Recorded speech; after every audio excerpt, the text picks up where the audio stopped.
Okay, mic volume is back. Excellent. Sorry for the mild delay there. So as you can see, Chloe has not yet joined us. She's running slightly behind schedule, but the show goes on. Okay, no problem. Yeah, so I'm just waiting for Chloe to get here. Until then, welcome everyone. I'm glad to see everyone here on this not at all confusing thing. Oh yeah, sorry about that, y'all. Yeah, I noticed the audio wasn't working. It was an issue on my end. Very sorry about that. But we are here now, and all the audio looks good. So we actually have a few super chats that we had before coming in. I'm gonna read these right now. To Pure Clip, thank you for the super chat. LFG, let's fucking go. Flame emoji. Yes. Heck yeah. Thank you for the super chat to Pure.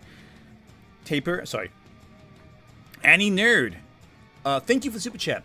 Hello. Would Lum from Urusei Yatsura and Usagi, presumably from Sailor Moon, be friends? I'm gonna say reasonably. Yeah, I'd say so. I mean, Usagi's friends with everyone. Lum seems like she'd get along famously with Usagi.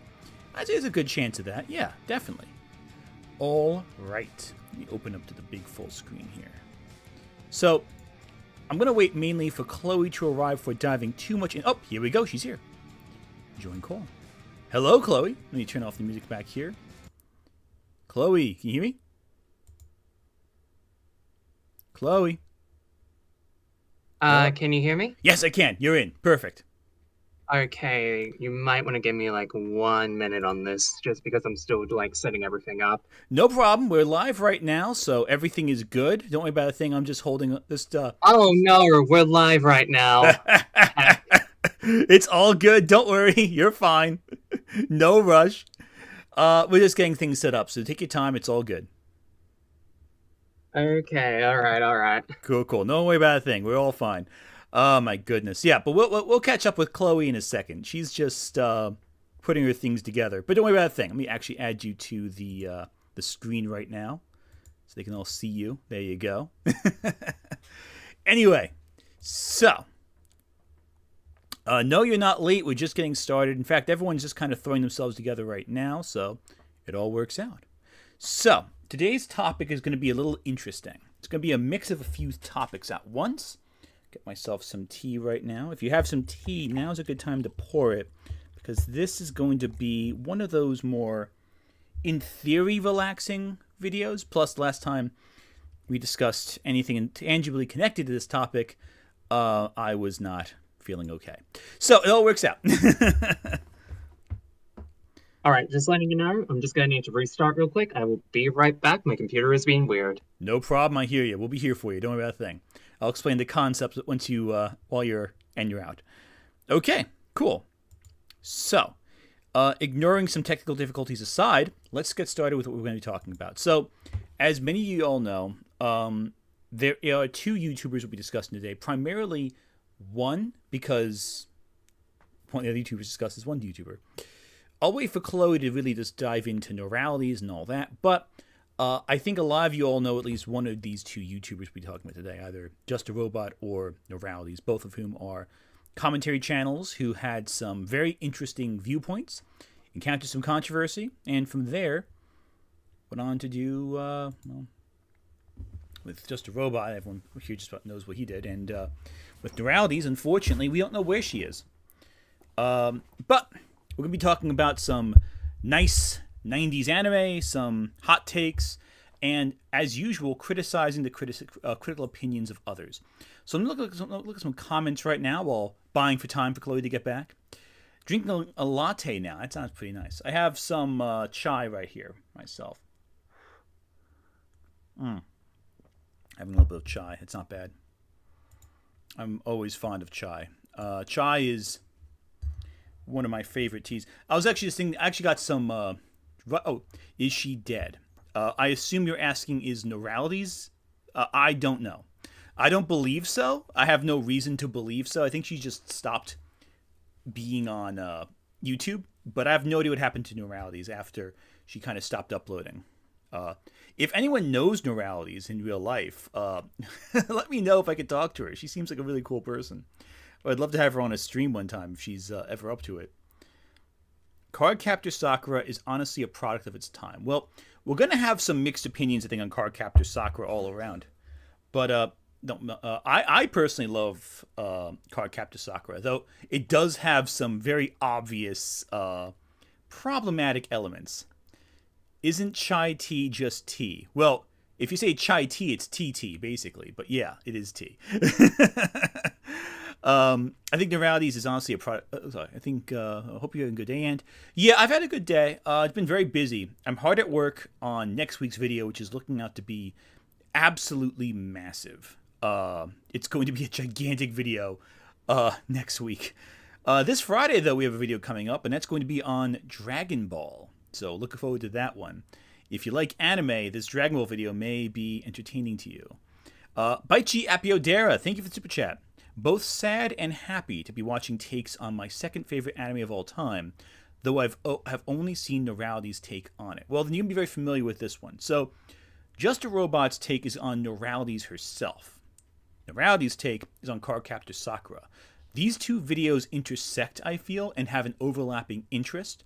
I think it's very important to look at them both in conjunction with each other, because what happens is we're going to be seeing Just a Robot question Noralities' credibility as a critic, and then we're going to get to evaluate Just a Robot's evaluation of Noralities against the reality of her video. So, there you go.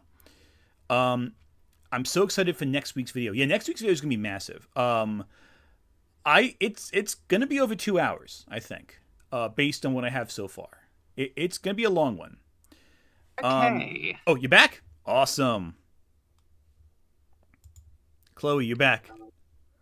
Again. All right, you good there? Got all your ducks in a row, as they say? Well, Chloe, when you're ready, you can just start talking and we'll just dive right in. Until then, let me look at he's splitting bars. I don't know what that... Didn't Noralities pretty much leave the internet? Yeah, basically Noralities had left the internet previously, unfortunately. But her content is still up, thankfully. I haven't missed anything. Not yet. We're experiencing some minor technical difficulties and stalling for time, as the expression goes, before we dive into the topic at hand. I love it too because... I'm assuming you're talking about Cardcaptor Sakura. I love it too because it represented the period of the 90s in which anime was clearly more queer-friendly than Western shows. Absolutely. Cardcaptor Sakura is easily one of the most... during the 90s especially, if you're growing up during that time, this was basically it along with Sailor Moon in terms of mainstream anime that was very LGBTQA friendly. It was fantastic. It took a while for the West to get there since Gravitation came out in 2000, and as one of the first major yaoi animes the West experienced. That's very true. I'm sorry if you answer my question. What did JAR do? So what did Just a Robot do? That's a very good question. Some of you may know this. Some of you may not. Just a Robot is a commentary channel who has made commentary on a lot of different things. A lot of different, basically like one of those anti-woke channels, essentially. Very recently, Just a Robot got caught. Not got caught. He publicly defended an artist who was caught in a grooming scandal. He defended her from attack, mainly because he was attracted to her and thought that he could maybe, I don't know, get with her in some way. Ah, perfect. You're back. Excellent. Okay. All right. Oh, Jesus fucking Christ. Yeah, everyone, now I'm actually here. You can probably hear me, like, properly with my actual microphone. Yep. You can now. Mind if I could give the context real quick? And I was meant to get here like 15 minutes before we started beforehand, just to make sure everything was all right. And instead, what ended up happening was that I went out to get groceries, thinking it would be a bit like a 30-minute trip, and then it ended up being an abject nightmare because it flash flooded immediately as I came out of the grocery store. So I'm great. Yeah, so the fates were just like, oh no, you should have waited to do that because this is what ended up happening. And I'm just like, oh, fantastic. That's great. Yeah, so I am a little bit exasperated right now, but that is only due to the fact that this was meant to not be too hard for me to go out, get that all done before the stream, so that I did have to worry about getting that done immediately after this. Come back, and then be ready for this. I love it. All right, sharing my screen real fast with you so you can see what I see. How's that the wallpaper? I love that wallpaper. It's good wallpaper, right? It was like, yes, it is. I was going through the wallpaper engine going like, what wallpaper can work? This looks like it's good. And the other ones were just the entire Cardcaptor Sakura openings, like in their entirety, which I'm thinking like, wow, I'll get copyright struck for sure if I have this playing on loop for like the first 10 minutes of my stream. Yeah, that would be fun. That would be delightful. Anyway, there's a couple of super chat. There's like a super chat here I want to read real quick. Nick Wolf, thank you for the super chat. At the risk of dating myself, I remember enjoying the 4Kids Cardcaptor dub. That said, no way did they trick me. No way did they trick young me that Sauron was the co-protagonist. Yeah, well, Sauron. Sauron. I always say Sauron. I always say Sauron. I always say it because I'm used to reading it and I'm terrible with pronunciation, as anyone who watched me for an extended period of time knows.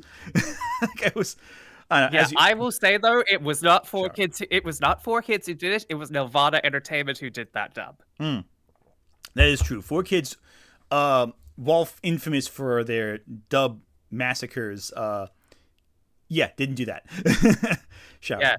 Oh yeah, I gotta get my brain in practice of reading it correctly because, again, when you read the manga and you don't speak Japanese natively, you read it and you're like, frick, everything sounds different. Sauron. There we go. Cool. Excellent. I always say Sayorin for some reason. I don't know why. That's probably the most American sounding like nonsense possible. Anyway, I'll stop that. We don't want a Shiego situation here. Anyway, but yeah, so I cut you off there, Chloe. What were you gonna say?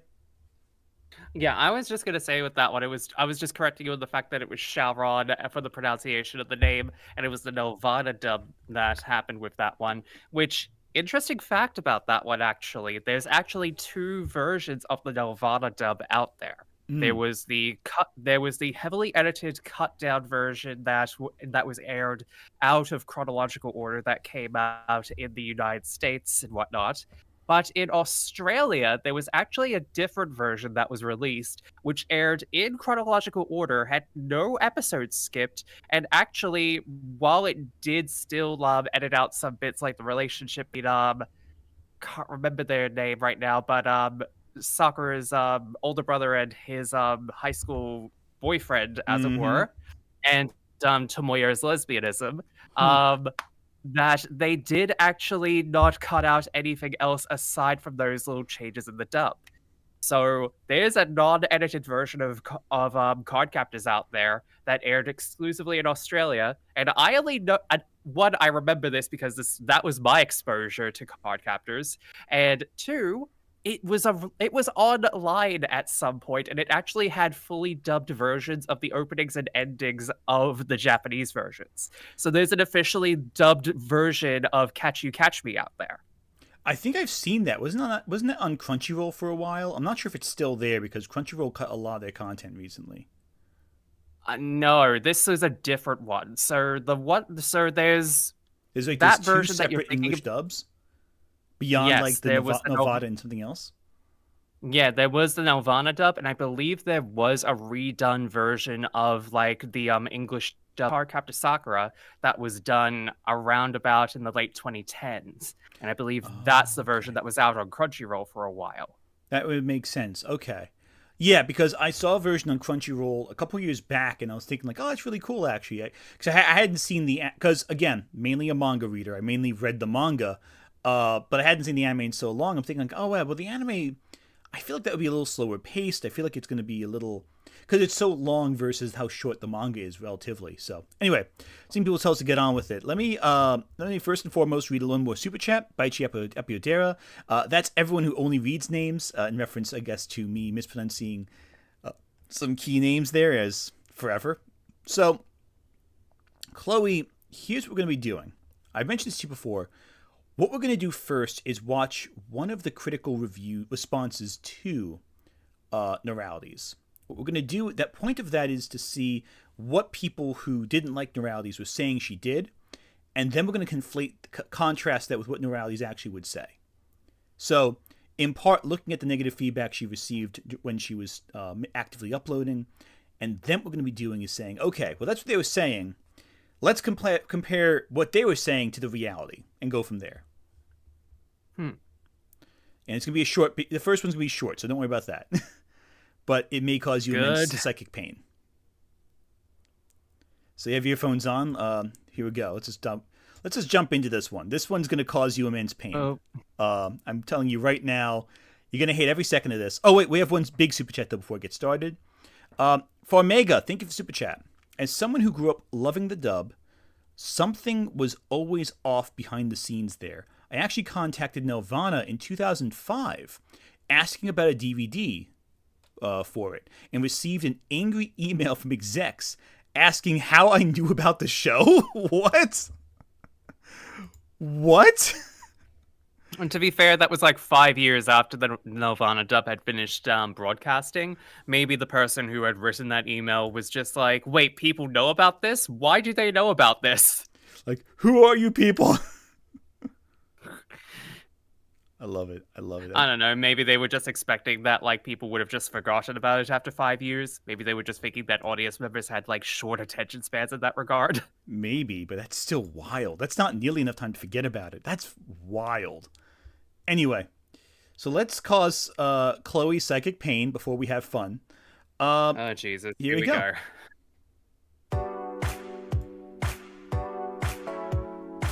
Wait, is this an ad? No, this is how his video starts. Oh, Jesus Christ. His whole thing is that he thinks he role plays a robot, basically. Oh no. Oh, you're gonna. Yeah, we're going with roleplay at the very right before we dive into an actual analysis of Cardcaptor Sakura. We have roleplay ahead of us. Okay. I use the term cringe very rarely because be cringe, be free and whatnot. But this Chloe. is cringe in a very bad way. Oh, Chloe. Oh, my sweet summer child. It's gonna get so much worse. Oh boy. Let's just rip this band-aid off. This is such bland. It's so commercial. Hey everybody, Noralities did oopsie! I don't know what's been going on with YouTube as of late, but there's a lot of channels that just blow up really fast, okay, and pause. then all of a sudden... Yep. First point. Your voice is annoying, my dude! Right? Okay, good. It's not just me thinking that. His voice is tough to listen to. Okay, you know that Oni plays imitation of Linkara? Mm-hmm. This sounds like an imitation of that. Oh my god. That is a... Yeah, you're right. I can't say you're wrong. That's all I need to say. Let's just keep going. Oh, yeah. Yeah, that's him right there. Everybody hates them. So Noralities, whose name is obviously a pun on moralities, made a video about cancel culture, isekais, and a bunch of other stuff that started really blowing up. And to be honest, for the most part, her videos are pretty good. They're well written, the editing is nice, her avatar is pretty good, and most of her arguments do hold a lot of weight. The problem is some of her arguments are a little iffy and, yeah, she's a bit of a hypocrite. She complains about the sexualization of 16-year-old girls in My Hero Academia. I can enjoy My Hero Academia and also dislike the way Horikoshi tends to sexualize his female cast and critically talk about those issues and still not personally attack him. So, just a clarification, Chloe, that was the video we discussed last time with Noralities, too. Yeah. Which we, just to recap for anyone who didn't see that video, though I did repost it recently on my channel, we had kind of mixed the positive views on that one, I feel like. I felt like the core of her ideas is still pretty solid, but, you know, there were just some nuances to her argument that we didn't see eye to eye with her on. Yeah, definitely. One thing I would not say about Noralities is that she was a hypocrite in her arguments with that one, and especially with the one that JAR is talking about right now. Like the sexualization of characters in My Hero Academia, she she actually did make a really good point. There is a huge problem in shonen and just anime, anime and manga in general with the weird sexualization of teenagers in that regard, and using them for like and using like characters like Minata as like sort of these like perverts and trying to get that sort of thing going. And I believe I even mentioned it during our talk on that one that I do see where Noralities is coming from, and I felt very icked by Minata's whole shtick with that regard, because I feel like by this point we should have long since moved past that sort of thing. Exactly. And one thing I do want to point out now, because I feel like he's going to say this next, there's a big difference between having characters in an intimate scene versus them being sexualized by the camera or by the panel, correct? Yeah. Oh, yeah. It's like having characters kiss or be intimate with one another isn't inherently sexualizing, because that usually implies that the character's being objectified in some fashion, that their wants, needs, and desires are kind of secondary to how they present on screen. That's a big factor, and that's one thing I felt like Noralities could have explained a little better. I think she kind of worked with the assumption that you were on the same page about the terminology, which is a factor sometimes with some leftist arguments, where sometimes they'll throw out a term and they'll say it with the working knowledge that, oh, but you know what I'm talking about. You have a common point of reference, where someone outside that circle may not. That's one issue I had with some of her takes, where she kind of spoke and we knew what she was saying, but someone who is less informed or less into those circles may not know it. And that's a factor as well, but that's more a specific nuance. And I even think even if she did qualify what she said, whatever Just a Robot's about to say probably wouldn't be changed or affected by that. Before we keep going, David Deister, thank you for the super chat. God, someone just canceled his jar already. Yeah, don't worry. After he defended a groomer artist, I think that may be happening.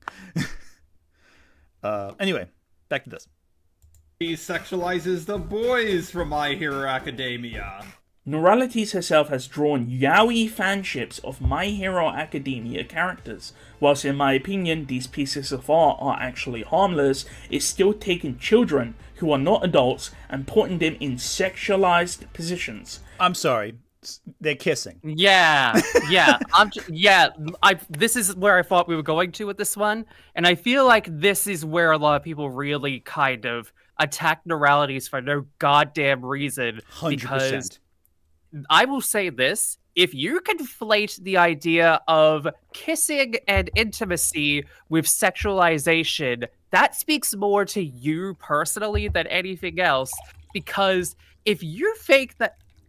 Oh, Jesus fucking Christ. There is a difference between Minata ogling and the sexualization of, like, the women in shonen and most anime versus what Noralities was doing, which is basically what most women were doing for yaoi ships in the noughties to begin with. And you want to know how I know this? You want to know how I know this, Ed?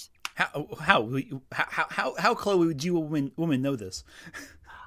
I was into Akuroku when I was in my teenage years. Oh my god! I saw, and you want to know how much of the stuff on yaoi ships was sexualized back then? Mm-hmm.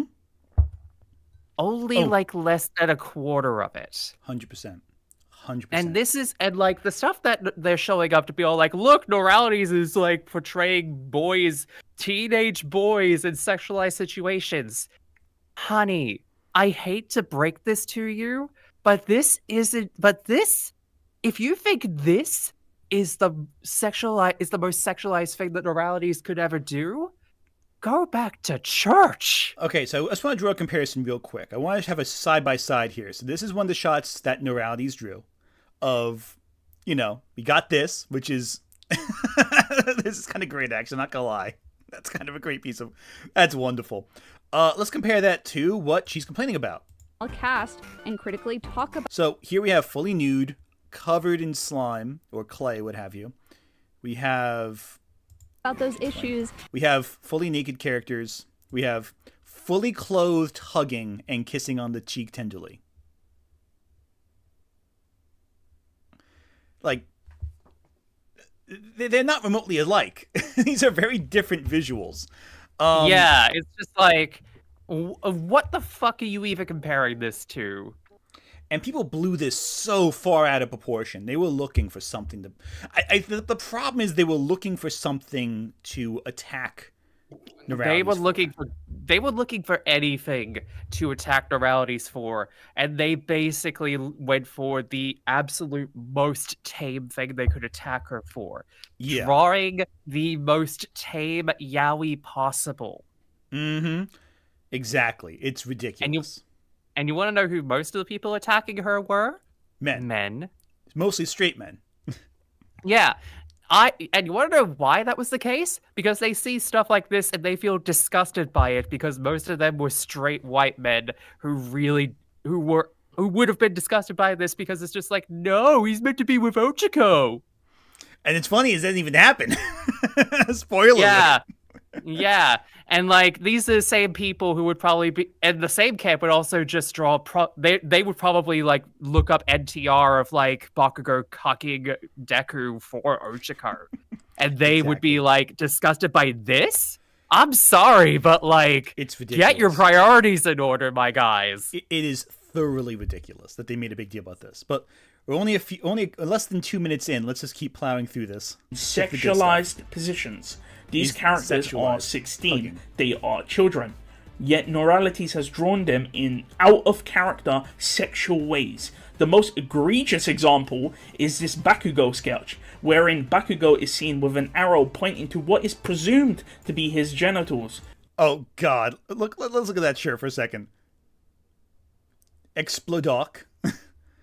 That's as bad as it gets. A crop top with a goofy shirt. Oh no, like, if this is so bad to you, I'm sorry, but imagine, I mean, we literally saw an image of what the fucking girls were wearing beforehand in the show and manga. They wear explicitly worse stuff than this. You're just upset because it's a guy. Yeah. And I'm sorry, out of character? Honey, what the fuck do you think headcanon is? Also, he said they were wearing shorts, right? Those are clearly trousers. Those are jeans. Not jeans. Those are like sweatpants or jeans, whatever. Like there's no indication that they get that cut off anywhere above the knee. Yeah. It's just like you are trying to find the fittest thread possible to pull upon with this. Like this is the big gotcha that they've had. Top boys in crop tops. Can you imagine them watching like an 80s movie where they had like the booty shorts and the crop top just below the rib cage? Imagine them watching... they would have lost their fucking minds. Can you imagine that? D-Gen, thank you for super chat. Hello, turning into another stream. Don't got much to say. I'm sending a bag your way. Ah, yes, thank you for the bag of money. I appreciate it. Well, stay a while for the boys in crop tops, apparently. Which is apparently now what this stream has become. Oh my goodness. And what's so funny is that when you look at the controversy surrounding Noralities, it always comes back to these pieces of art. Which is just such a nothing burger. It really is such a nothing burger, and I'm just like, for real. Anyway, let's see if Jar has any actual sophisticated arguments against Noralities. Hopefully. Wherein Bakugo is seen with an arrow pointing to what is presumed to be his genitals. Same age, same show, same everything. I'm gonna use a clip of manga comment from one of my older videos that explains this really well. While that is a strong statement to make, and one that a lot of people will agree with, you need to be careful because in your past you yourself drew highly suggestive art of an underage anime character. People are going to look at that and make the correlation that you are being hypocritical, especially in today's social climate and how Twitter likes to rage about anything. But what puts her in more hot water is when she says this about cancel culture. Then finally, on the right side, we get to a person did or said a bad thing a long time ago. Again, you have to consider the context of when the statement or action was made. If it was brought to light, did they apologize sincerely? Are they in a position of power? Because maybe they shouldn't be. So now she kind of has to apologize because of her own rules. I mean... For what? She drew art. Like, really? Okay, anyway, I'm humbled. Yeah, it's just like... Yeah, look, it's just like, if this is literally all the argument is going to be, is just like, it's just going to pull back to this gotcha, I think it's just going to be us just going to be going all like, well, we already made the argument. Yeah. We debunked this already. Find a new talking point. And I know that we're trying to say this for a topic that's 3 years old by this point, but it really does stand to reason that, like, everyone was getting upset at Noralities for fucking nothing. Exactly. 100%. It's just, anyway.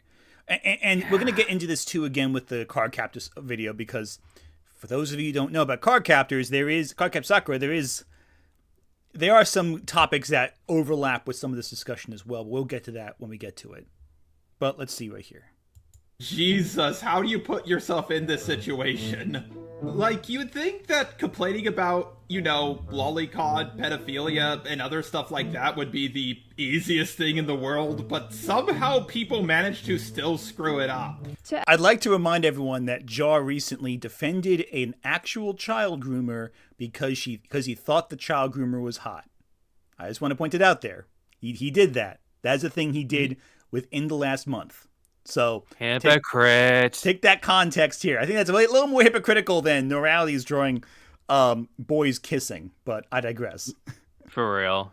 Yeah. Also, Nick Wolf, thank you for the super chat. Also, non-profit fan art does not equal official product. That is true, and it's shocking we have to say that. Can't believe we got to talk about that in the year of our Lord 2024. Oh my goodness. Yeah. Everyone who commented about the sexualization of child characters in anime having no real-world harm and that it's just a part of Japan's culture, I would like to inform you of the increasing rates of child abuse, which includes sexual abuse, that Japan has been experiencing, reaching record-breaking heights for the last 29 years in a row. Actually, I looked up the statistics for myself, and physical abuse has been going up.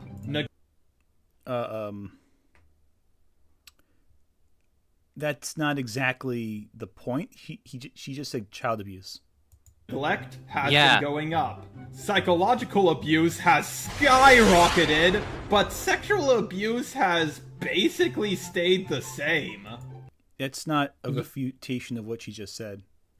Your gotcha that sexual abuse hasn't gone up is not what's happening here. She's talking about it in a broad sense, you dick. Also, a lot of sexual abuse isn't reported. That's especially by children. That's kind of a trend across all countries. That's not usually this. Kids don't usually report it because they can't identify what it is. Yeah. And it's one of those situations where, one, the child doesn't know what the sexual abuse is until it's too late. And it's one of those situations where, even if it is reported, will it actually ever get documented? Because let's be real here, cops and the like aren't really the type to believe children in that regard when it comes to that sort of thing. Exactly. It's very difficult to prove it, especially after the fact. So especially in that regard, Jar, go fuck yourself in that regard. Yeah. That's actually, Chloe. You got to this point faster than I did with Jar. I covered him. Previously. It took me about an hour before I started shouting that. look. When it comes to child abuse in general and trying to pick apart arguments in that regard, I take that sort of thing very seriously. And the fact that he's making a huge gotcha point on the idea that this sort of thing is bad, that Noralities' point on that is bad, simply because, you were talking about this particular thing, but look at everything else. See? Gotcha. Go fuck yourself, Jar. Seriously. Fucking seriously. It's amazing because not only is he being incredibly stupid about this topic, but he's also being incredibly stupid in a way to deflect from a very real problem that he's showcasing on screen. Even if... he's not just being stupid, he's being highly insensitive as well in all those regards. 100%. 100% that is true. And it's all misdirection from the real point. He's trying to basically make this sound like, oh, it's not that big a deal. That's not really happening, and not really evaluating what the ideas behind the chart are. If everything else is going up like that, but one thing isn't visibly going up to your eyes, and again, visibly probably because it's also kind of hard to see the line, so it's possible it is going up and you just can't take a look at it clearly. But again, I digress. Root Jaquez, thank you for thank you for the super chat. It's the normalization. It's not the every single individual moment is bad. It's the amount of moments. It starts seeming normal, and that's bad. 100% agree with that. 100%. That is exactly it. Anyway, let's keep going with Jar and see where he goes from here. Like, I do get what this person is trying to do, and they are definitely making such a brave stance of being anti-pedophilia. But, you know, maybe they could do it a little bit better. She also makes a few weird examples of the depiction of black people in media to compare to Lolicon for some reason. I liked The Promised Neverland, but its depictions of Sister Crone reinforced awful racist imagery of black people, which is harmful to black people. No, black YouTuber has already made a response to this video, and his answer was, it's not blackface. Okay, here's a little Easter egg for you guys. Right, no one said it was blackface, though. Yeah, nobody said it was blackface. That wasn't the argument. The question. Yeah, if it was blackface, it would be done by a white person doing it, for one thing, and two, it would be very obvious as to if it were blackface, because there are actual examples of supposed blackface. Cough, Jinx, cough. Well, Jinx is more complicated because of the, what was it? Yeah. I was going to say Little Nemo would be an example. Oh yeah, that's actually a better example with that one. I was more just using an example that everyone's probably heard about at this point. Yeah, no, I don't think anyone else aside from like a small number of people have seen Little Nemo. But that character is literally based on a minstrel show. Like that's not even like, oh, you can make an argument. Like, no, the character is literally based on a minstrel show because it's based on a 1920s comic. It's a whole discussion with that. Little Nemo's a whole other thing to unpack. But yeah, the problem was it was dehumanizing. It wasn't that it was blackface. It was that it was just taking common visual tropes and appropriating them. Also, that clip from the original video is very far removed from the discussions on Lolicon. They're totally different topics. So Jar is misrepresenting Noralities' entire argument by recutting it and re-editing around. Which is a common thread with these sorts of things, let's be real. Exactly. All right, one more thing before we get started. Cinemageddon Reviews, thank you again for being a member for 3 months. If you want to be a member, you absolutely can, and join our exclusive Discord, among other things. It never ceases to amaze me the mental gymnastics that the anti-woke pieces of shit go through just to defend their argument and make themselves seem like the smart ones when they cherry-pick the stats they want. Myra Carbon. Myra Cabron. Facepalm. 100%. They cherry pick everything. And let's see what this other counter argument Jar Sites has to offer, but I suspect it's not going to go much differently than this one has. Who don't know what I look like, but I'm black. Sister Crone isn't offensive in any way. It doesn't reinforce any racist ideals, and I never once got off-put by how she looks in the show. And if you want to use the example that because she had exaggerated details to make her look like the old blackface characters from back then, Isabelle had exaggerated details on her face too. And if you want to point to her large lips, guess what? My lips are fucking massive. My nose is big, just like hers. While it may seem offensive to you, it didn't seem offensive to me. She just seemed like a normal drawn black character, and I didn't have a problem with that. Remember when Princess and the Frog came out? I do want to point out that there were other critics who were black who were criticizing Sister Crone as well. I personally don't feel qualified to make that discussion because I am obviously not black, but you can't argue that there were other black critics who also weren't saying the same thing Noralities was saying. Noralities was mainly echoing what they had said previously. And that's just, you can find that pretty easily if you search for it.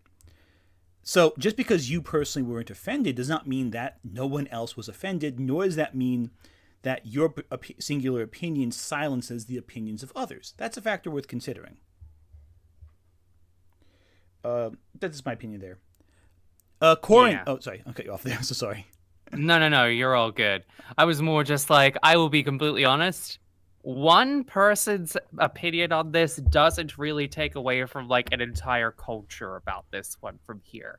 Like, yeah, I will definitely say that person's opinion on it, perfectly valid. I definitely get where they're coming from with that one.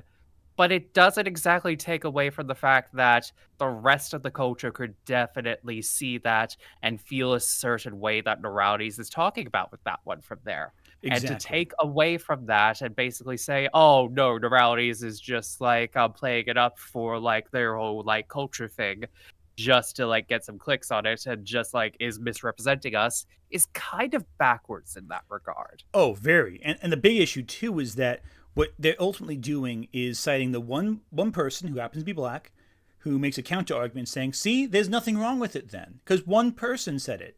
They're using that one black voice as a tool to further their own argument. And that's terrible. Even in chat, I'm seeing some of our black viewers say, hey, that's actually kind of racist, actually, what they showed on screen. Like, yeah, exactly. And that's the thing. What Jar is basically doing is saying, hey, this one person said one thing that was dismissive of this controversy. Therefore, there's no controversy. That's simply not how this works. Anyway, one quick super chat. Corinth, thank you for the super chat. If I could travel back in time and tell my younger self to avoid Jar's channel at all costs, believe me, I would. He's a detriment to YouTube. 100% agree with that. Let's keep going, and we're going to get to the prize at the end of this, which is going to be talking about Cardcaptor Sakura. And plenty of people were saying that the princess in that was whiteified. So please, don't get offended on my behalf. I don't recall ever seeing people being offended over how Sister Crone looked. And I feel like that's where a lot of this is coming from, is being offended on other people's behalves and calling for action. Also, Japan doesn't have the same history with black... What did Princess of the Frog have to do with anything? Yeah, what? I don't get what... I thought it was going to transition to something he said, but like, no, it just is... It just slipped in there. I don't get it. I don't understand what the point of that was. Anyway. Oh, that was weird. Blackface as the West does. So she goes on to talk about how media does affect reality, and her example is, well, the first movie to play in the White House, Birth of a Nation. Fiction does actually affect reality. Which, this is not my opinion, this is a fact. One of the most notorious examples is the 1915 silent film Birth of a Nation. Some of you might be familiar with it because it single-handedly inspired the rebirth and resurgence of the KKK only a month after its release. And while I do agree that fiction can affect reality, Birth of a Nation was a propaganda movie that was designed to affect reality. The guy... Yes, Jar. That's what everyone's saying. Good job, you big-brained idiot. Yeah. Like, yeah, what are you trying to say with that, Jar? That's the point. Anyway. You God. Like, yeah, Jar. It is not worth it. Anyway. Who made it was an outspoken racist. He was not reviving the Klan by accident. In one of the early No one said they were. What the fuck are you talking about? Anyway.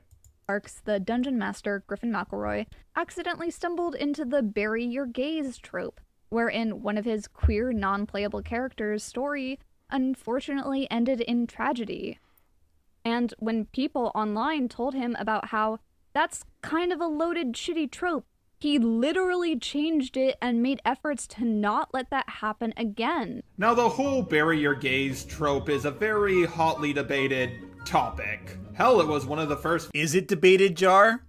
Is it debated? No one's debating it. I guess you're debating it, I guess. Anyway. Videos on my old channel. Personally, I think a character's death makes them even more memorable. But I do get why it upsets people. There are very few LGBT characters, so when you kill them off, well, there's even less of them now. But the thing is, the more and more queer characters there are, the more of them are going to die. I feel like it's not really a trope and people greatly exaggerate it. I mean, can a gay character die, like, ever? I'm pretty sure Dumbledore was gay, but his death was definitely a game changer for the series. I think is the only example of a gay character you can think who Oh god. Chloe, do you want to explain why this is idiotic? My brain is already a little bit fried. Can you please repeat that? Apparently, it's okay if gay character the more times. So okay, let me try figuring out what his argument was. So basically, because gay characters exist in bigger quantities, more of them are going to die. Therefore, bury your gays is okay. And really, it's not that bad anyway. Because characters can die for reasons that have nothing to do with them being gay. Oh my god. That's so stupid, it doesn't even deserve getting an argument put against it. Right? I'm sorry, but trying to be all like, bury your gays is good, actually, because your gay characters are able to die. That means they're equally as important as the straights. Yeah, that's not even the point of it. Look, if you even looked up what the fuck Bury Your Gays was about for even 1 second, you would know that's not the point. The point is that these characters die frequently and usually are either presented as like a sacrilegious figure of not sacrilegious, like a sacrificial figure where they're like, oh, it's so sad they died and everyone mourns and then move on with their lives. And it's meant to bring the real characters together. I mean, bring the straight characters together. Or a writer, in order to create cheap tragedy, plays up the gay character, kills them off for quick tragedy, and then the story moves on as though nothing of any impact followed. Or they create gay characters who exist only to suffer as a means to say that, hey, unless a character suffers horribly, they're not valid. That's not to say gay characters can't die. It's the how they die. That's the key difference. Also, Dumbledore doesn't count because Harry Potter sucks, and because Harry Potter does not act. Dumbledore is not. Yeah, he's gay because J.K. Rowling retconned it, but nothing in the plot of the books indicates, or the written page of the book indicates he's gay. Let's read a few super chats here. Baichi Apiodera, thank you for the super chat. I will say that Noralities should have included more media-affecting reality examples. Everyone just goes to the one movie every time. And she does. She does mention Jaws. And a couple other things as well. I do agree that she could use more examples, but citing Jaws and Birth of a Nation are pretty good beginner discussions of it, especially if you want to introduce the idea as a primer. Those are two really good go-to ones. Nick Wolf, thank you for the super chat. I think I'm turning into the Jarker just now. I don't know what that oh my god joke is. That was a joke. Oh yes. Crimson's raiding us. Crimson Ender, your raid successful. We got you. We got raided. Hi, Crim. I think in chat people asking, yes, we do have a Discord. You have to be a member to join, but we do have a Discord.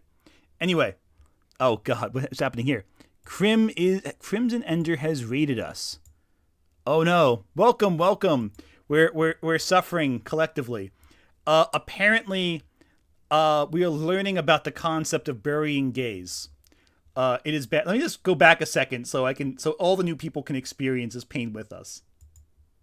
Well, there are very few LGBT characters, so when you kill them off, there's death makes. Here we go. And made efforts to not let that happen again. So you can all suffer now, with the us. whole bury your gays trope is a very hotly debated topic. Hell, it was one of the first videos on my old channel. Personally, I think a character's death makes them even more memorable.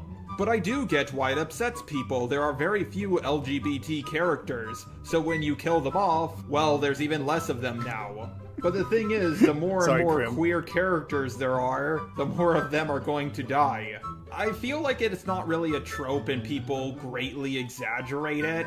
I mean, can a gay character die, like, ever? I'm pretty sure Dumbledore was gay, but his death was definitely a game changer for the series. I think if they let him live, his character wouldn't have been as memorable as it is now. Personally, I just want to what Krim just said right now. Pouring apple juice on the guy's fucking circuit boards. Explodes and dies. Oh, Krim. If only we could get this robot out of here. think old mentor characters die way more than any other type of character. If there's any barrier, whatever trope, it's old men. Or JoJo's Bizarre Adventure. Yep, that's definitely JoJo's Bizarre Adventure, my favorite anime ever. Don't lose your way. I do love copyright strikes as well. I'm not going to do that. Mistake. Noralities isn't a bad YouTuber by any stretch of the imagination. They just made a few small mistakes. For now. The spotlight hit them a little too soon, and I highly doubt this will be the first time they get into trouble. I really wanted to make this video longer, but the drama around Noralities started dying out, so I just had to quickly finish this up and get it out as soon as I could. My suggestion for Noralities is this. Number 1, don't be a hypocrite. If it's bad to sexualize 16-year-old girls, it's also bad to sexualize 16-year-old boys. And number 2, you come across as really grandstanding and preachy, and no one likes to be preached to. I think we got enough of Jar for now. Yeah. So let's axe this one off and go to the actual fun of what we're coming here for. Yeah, let's get to the fucking thing. Let's get to the good stuff. Let's get to the main event of what we actually came here for. So, if everyone in chat has finished suffering horribly, I'm sorry, Krim, let's just jump into talking about Cardcaptor Sakura. Let's go. So, before we get started, let's talk about your opinions on Cardcaptors. Sakura. Cardcaptors, wow. Cardcaptors, what you mean on Cardcaptors, Chloe? Okay, well, my opinions on Cardcaptor Sakura, like I mentioned before, my first experience watching it was through the unedited Nelvana dub back in the day, and that was my first experience watching it. That being said, I did end up watching the full series of Cardcaptor Sakura when the full Japanese version when I was in my teenage years and getting back into anime again. And ever since then, ever since I was younger, I always consider Cardcaptor Sakura to be one of my top 5 animes of all time. And that is still it's still in my top 10. There are definitely a lot of animes that have since outranked it, and purely on nostalgia factor, it would still be in my top 5, but if I had to rank it amongst all my favorite animes, it's probably around about in the lower half, to be honest. But it's like a 6, I would say. Yeah, I feel like Cardcaptor Sakura is one of those shows where my opinions of it have shifted so often over the years. Because everyone has a different take on it, yes, on one hand, it is such a beautiful coming of age story. It's a great story where gender is kind of played with in a way where it's, where characters can be in love with each other. I know that Clamp had said that Sakura would have ended up with I'm gonna mess up his name, Sharon. I cannot say words today. Wow, this is what happens when you read manga only and you don't hear people say it out loud enough. Sharon, he would have ended up with Sharon. She would have ended up with Sharon regardless of if Sharon was a boy or a girl, just because Sharon would have been they would have been drawn to each other. They would have been destined to cross the multiverse if you count Tsubasa Reservoir Chronicles. Technically, Tsubasa is a different entity. So that's the Sharon and Sakura so just to clear up the air, because I'm a fucking Clamp nerd. The Sakura and Sharon that are in Tsubasa Reservoir Chronicles are a completely different entity from the Sakura and Sharon that are in Cardcaptor Sakura. In fact, they make this distinction very clear, as the Sakura from the Cardcaptors universe actually does interact with the Sakura from the Tsubasa universe at one point near the end of Tsubasa Reservoir Chronicles. Oh, I know. What I'm saying is that they're kind of like echoes of each other, like reflections across the multiverse, multiversal variants of one another, so to speak. because the whole yeah. world is different. You know, it's like a Yeah. fundamentally, they come from fundamentally different universes, essentially. Yeah, basically Clamp was more or less saying, I get what you're saying with that now. You're basically Yeah. saying that Clamp more or less at one point or another would have just been like, these two would have been destined to be with each other because in every universe, these two would have ended up with each other. 100%. Which is correct. Now, I got one super chat here that I think I should read because, Chloe, you have some experience with this person as well. Yes. Adrian Parchman, thank you for the super chat. I know for sure Noralities will have a better opinion on Cardcaptor Sakura than Lorch will ever be. That is to say, Lily Orchard's opinion of Cardcaptors. What is Lily's opinion on Cardcaptors? She likes the dub. Let's get Exclusively. started on this video before I lose a basket. Let's get started on this already, Ed. Let's get going. I love it. Yes, she exclusively likes the dub of Cardcaptor Sakura. Jesus fucking Christ. Specifically the one that re-edits it completely. Yeah, let's go. You'll find out more about my opinions of Cardcaptors as we get through All this right, video. let's keep going.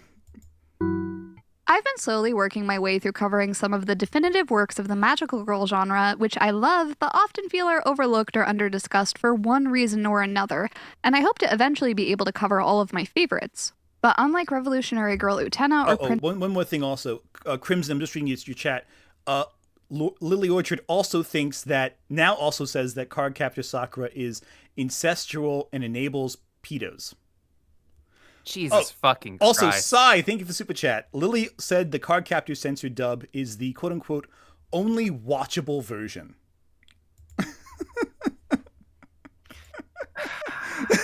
Chloe, we're breaking you. I have nothing to say to that one. Let's just get to this.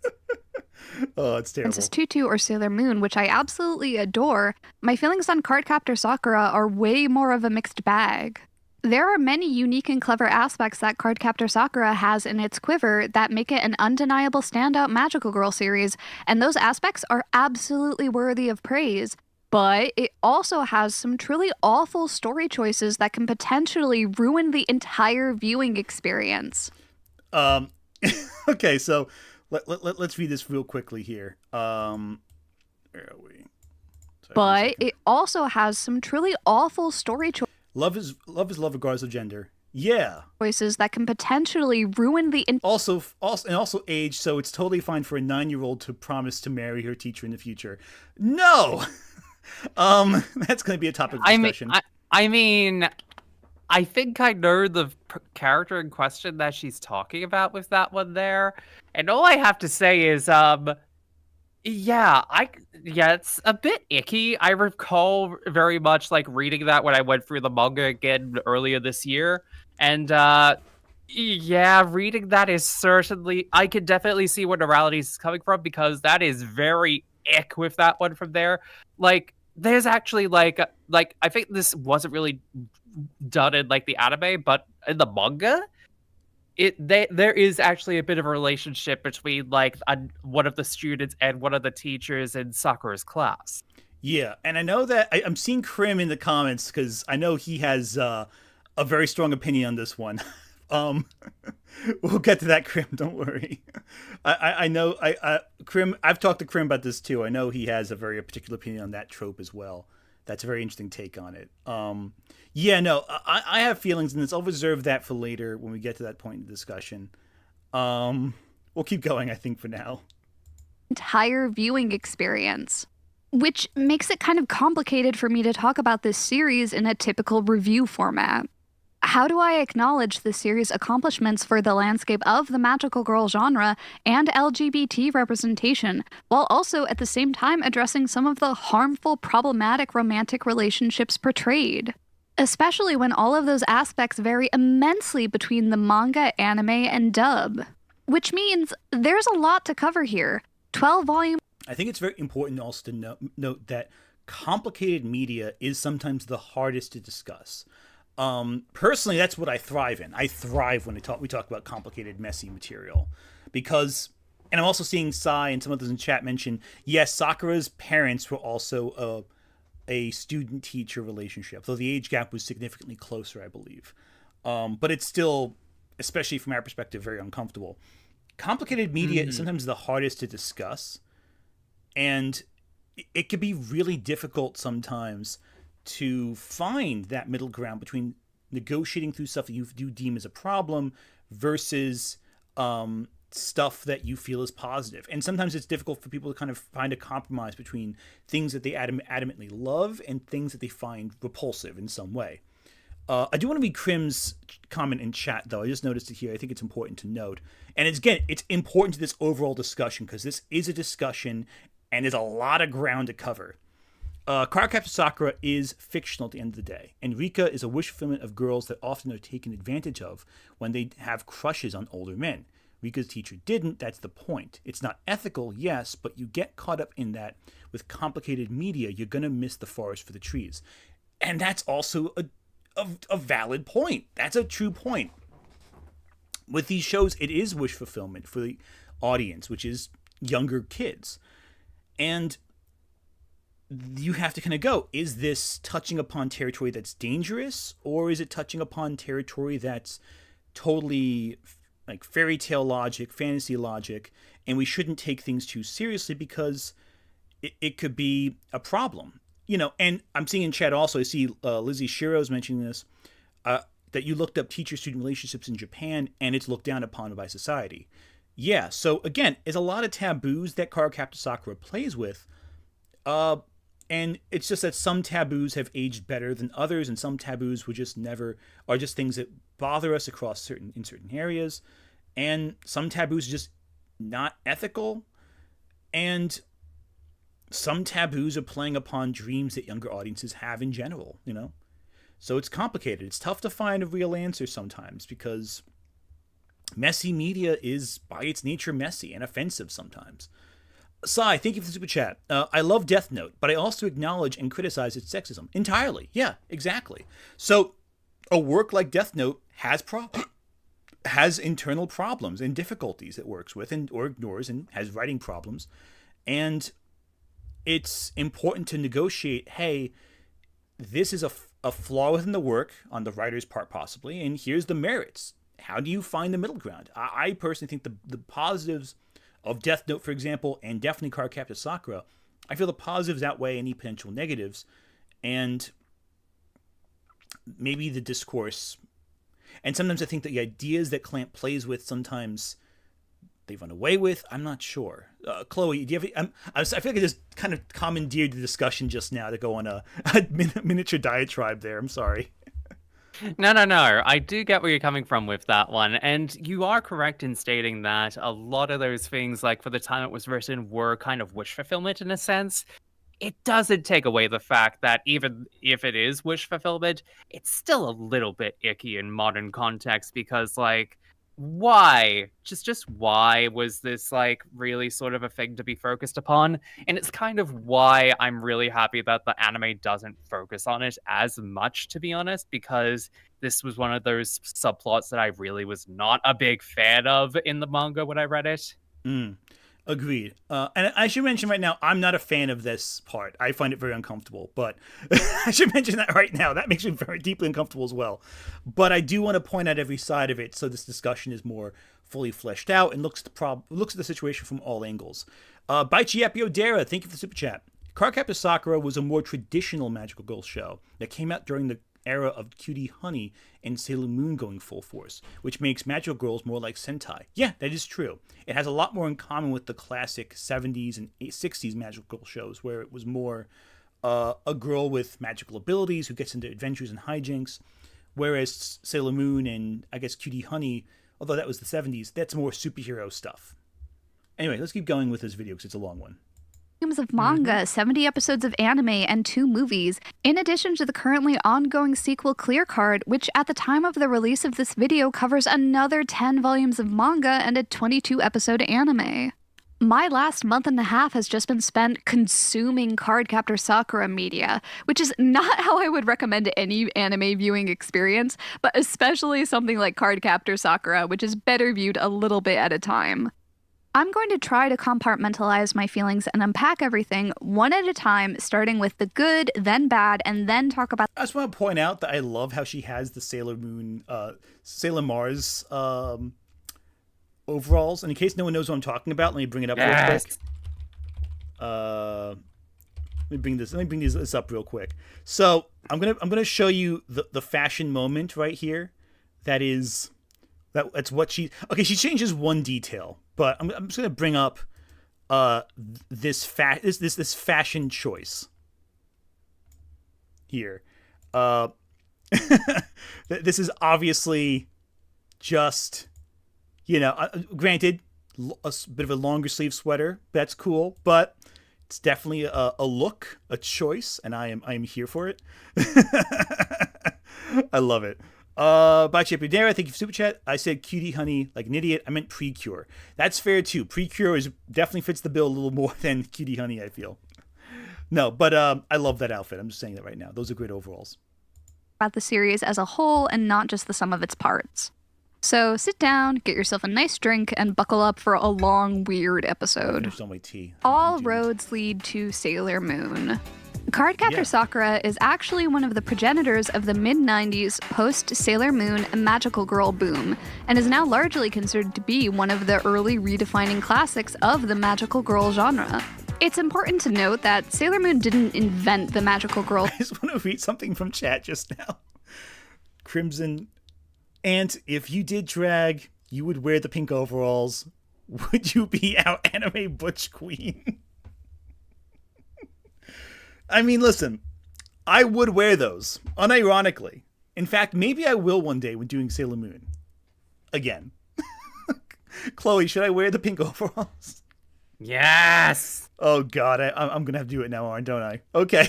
Yes. One day. Also, yes, Baichi, I know that Rei is not a model like Venus. Genre. It just redefined what the genre could be. Before the 90s, there were only a handful of magical girl series being released each year, but Sailor Moon basically revitalized the genre by combining the Sentai team format with Monster of the Week battles. It made the anime more action-oriented and created a broader appeal for both girls and boys. And its subsequent popularity ushered an increase in magical girl series being adapted into anime. Actually, a lot of magical girl series are unfairly accused of being ripoffs of Sailor Moon, which just isn't a fair statement. Don't get me wrong, there were definitely a couple of series that tried to ride off of Sailor Moon's success. Like, the anime adaptation of Akazukin Cha-Cha added in a magical girl transformation sequence that wasn't in the original manga. And Wedding Peach's magical girl outfits were changed in the anime to more closely resemble the silhouette of Sailor Moon's outfits, along with several of the accessories, like changing the design of this tiara and adding a unified brooch on the chest. But otherwise, when I see these lists online still being published as recently as this year about the top 10 Sailor Moon ripoffs, I can't. Okay, actually, I know the person who wrote this article. Oh, you do? Vaguely. I don't know them well, but I do know them. Oh my God, CBR! It will never escape. I'll never get away from them. They'll pursue me till the end of time itself. But no, I do want to pause right here and say, Magical Girl series were hugely affected by Sailor Moon. It's hard to even figure out all the individual small ways that they influenced so many works. Though they did not invent the genre. Cutie Honey was an action Magical Girl series way earlier than Sailor Moon. But it is so undeniable that they had so many influences on the aesthetic, on the design, on the powers, and on the pacing, all that. There's no doubt that the fact Sailor Moon was so long helped influence why the Cardcaptor Sakura anime went on for so long, too, I feel like. Anyway, more Sentai than anything else. No, I did not write this article. I wrote many other Sailor Moon articles, but not this one. I can't help but feel that it's a reductive argument. Especially when one of the examples given is My Hime. My Hime is a battle royale where teen girls fight each other with kaijus. It's not even technically a magical girl series. And the evidence cited for some of these examples is that they both have elemental powers or a secret identity or saving the world, when that's not an aspect unique to Sailor Moon. They share similarities because those themes are a staple for the genre. And if you break a genre down to its bare bones, you're gonna get a lot of similar looking skeletons. It'd be like saying all superheroes are a ripoff of Superman because they wear spandex and fight crime. Like, come on.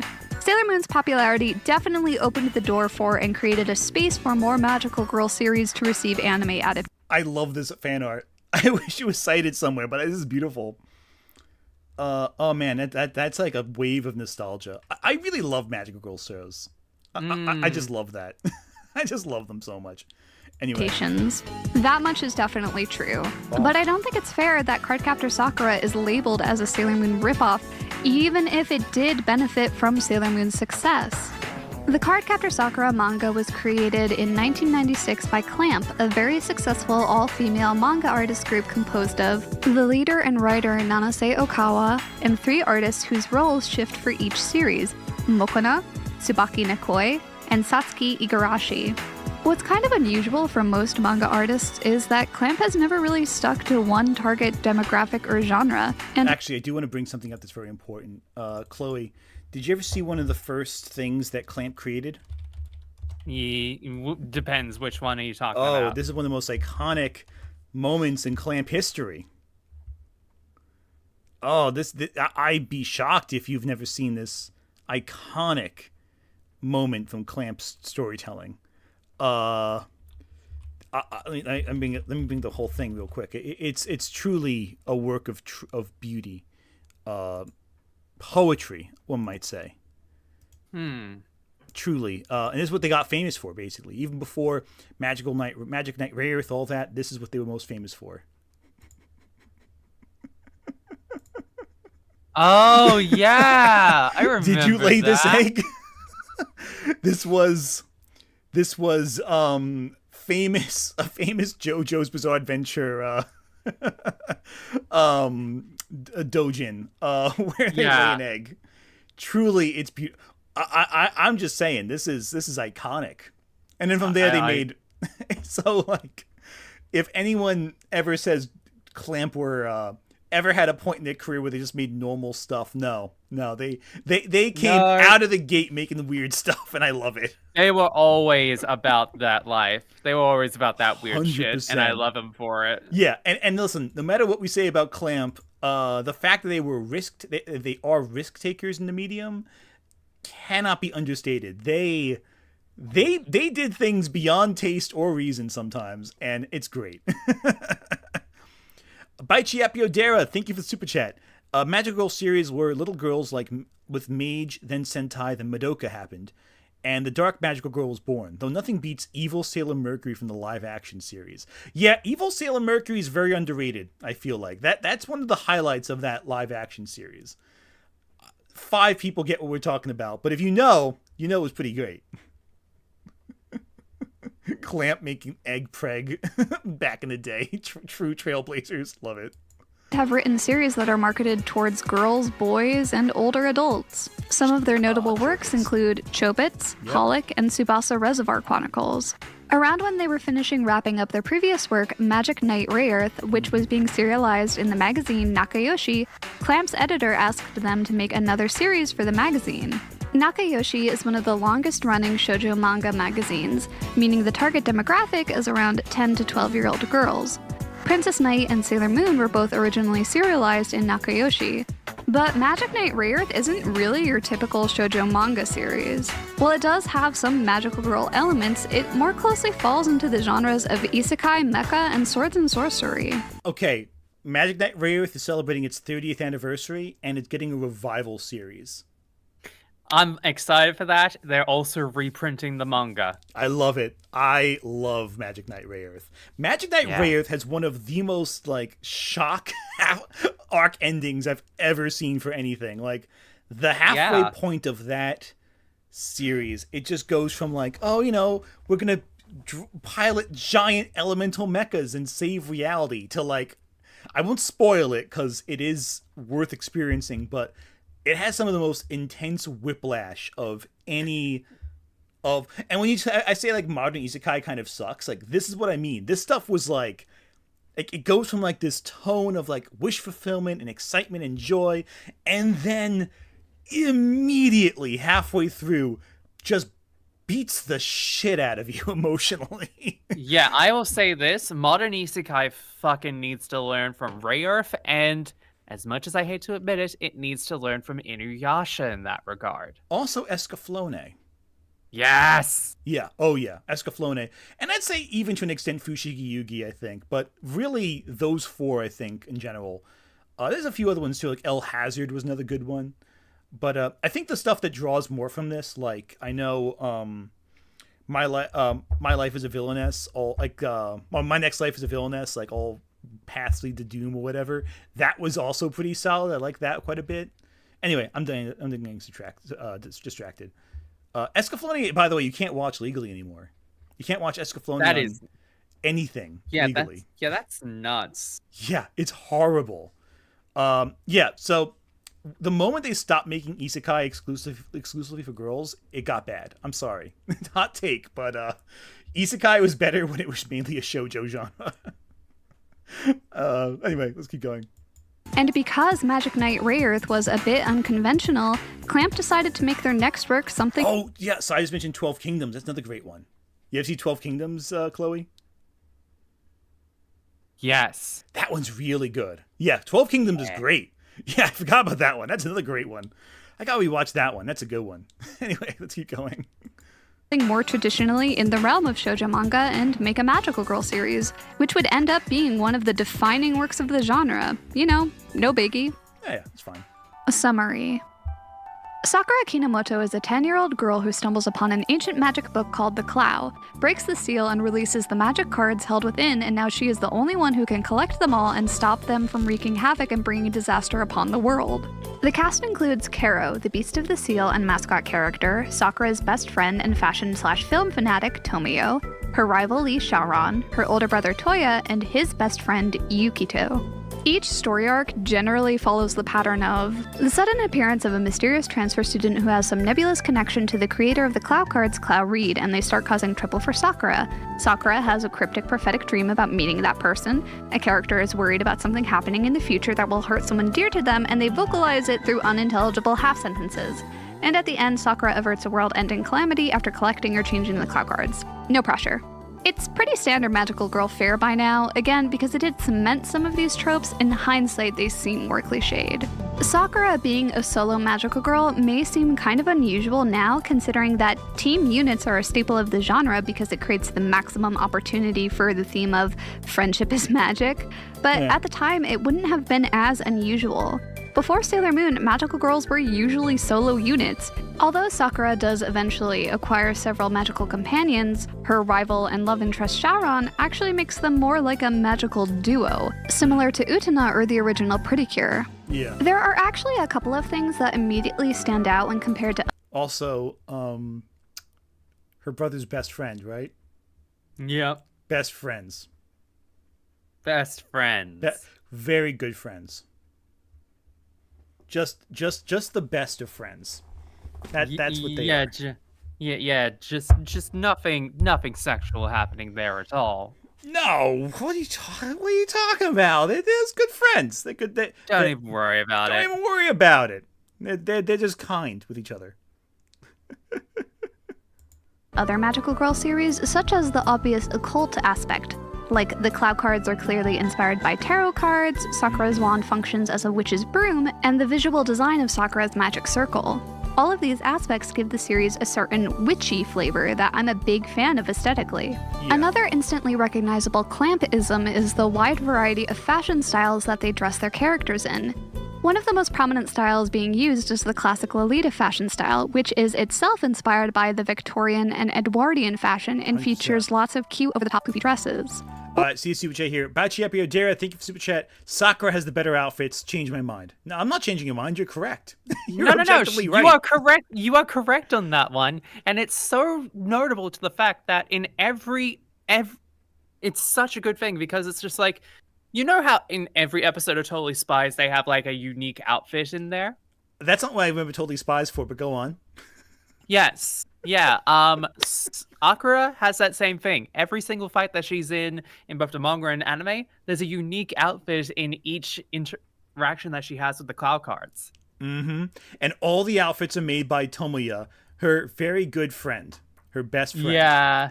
Yeah, best friend. Best friend. Don't even worry about it.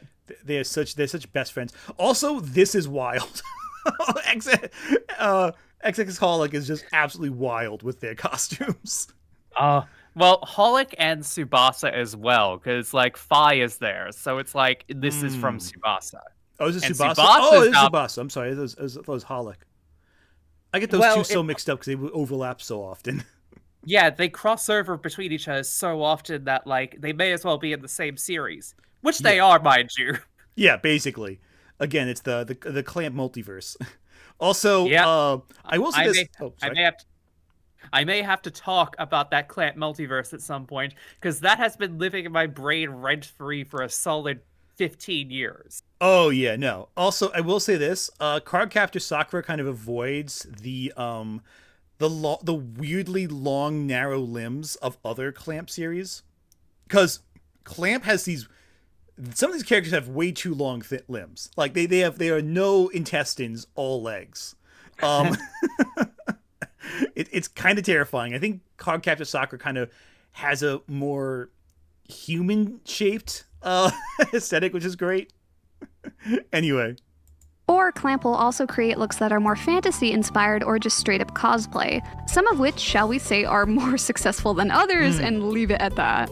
What are these failures you're saying here? Or Clamp will also Noralities. create looks that are more fantasy-inspired or just straight-up cosplay, some of which, shall we say, are more successful. Okay. Are you saying this is bad? With the little beret and like red cape? That's great. That's some great aesthetics. Okay, but the bunny outfit, I get where she's coming from with that one. No, the bunny outfit's weird. Yeah, the bunny outfit is kind of just like, what were they thinking there? But the beret ones, come on. Listen, like, this is the one thing I think this is the first thing I've ever disagreed with Noralities on, and it's on Cardcaptor Sakura outfits. Listen. Let's just be blunt about this. Tomoya's making a new costume every day for these magical adventures. She can't be on her A game every single time. She's a rich girl. She's a rich girl. She can afford a couple like cheaper outfits every so often. This is fair. This is very fair. But like, the one on the right isn't good, but that middle one's fantastic. I mean, the pink one's cute too, but like, this red one is like fire. I love this one. Yeah, I think Tomoya was just kind of like maybe reading too much Alice in Wonderland and was like, what if Sakura was the White Rabbit, and then just went with that. Or she was like, tricks are for kids. Like, by Chiappi Odera, thank you for the super chat. Jester Sakura, best Sakura. Hey, that's fair. I hear you there. Mystic Blue, it's art! From the Iron Giant. Yeah, no, I agree with that. 100%. Pink one's good. I like the pink one. The red one's really good, though. I really dig that. Anyway. Than others, and leave it at that. One such style that has to be one of my personal favorites, which, yes, does apparently exist, is Jestercore, which is like the perfect midpoint if you fused a wizard with a clown. And I'm livid that this concept art that's like a cat witch never made it into the actual series. Robbed, I say. Give me magical girl wizard howl. I don't know, y'all. There's just something about it that deeply appeals to the part of me that loves Kirby, wizards, and absolute Clowntown fashion. Frankly, at this point, I don't know what you guys were expecting. The point is, Clamp already liked playing dress-up with their characters, so when the decision came to design Sakura's transformation outfit, Clamp decided to give her multiple looks. The in-universe explanation being, Sakura's friend Tomoyo makes all of the battle costumes herself, and likes coming up with different themes and ideas. In an interview with one of the artists, Mokona estimates that she designed maybe 300 costumes, of which about 2/3 of those were Sakura's. Which meant that when the series was being adapted into an anime, the standard stock transformation/attack sequence that is usually reused for multiple episodes to save time and money had to be reanimated for every new outfit. Which is very impressive, and from a marketing perspective, it's a really clever move because the figures basically make themselves. And even if you didn't like all of her outfits, you were more likely to have one of them end up being your personal favorite. Let me know in the comments what your favorite outfit is. Obviously, mine has to be this black and pink catgirl outfit, even though this Prince one is a close second. Yeah, those both of those are fire, honestly. But I don't think Sakura had a bad outfit except for that bunny one. Honestly, every time I love them. Yeah, but like gun to my head, if you had to ask me which ones immediately I was a fan of, it's those two immediately come to mind.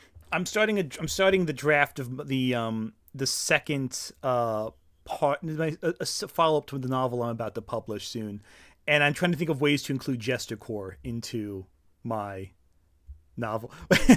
Crimson Hunter, fave right now. This will dictate our friendship going forward. Okay. I really like the Prince outfit. It's a cool outfit. I like that whole aesthetic.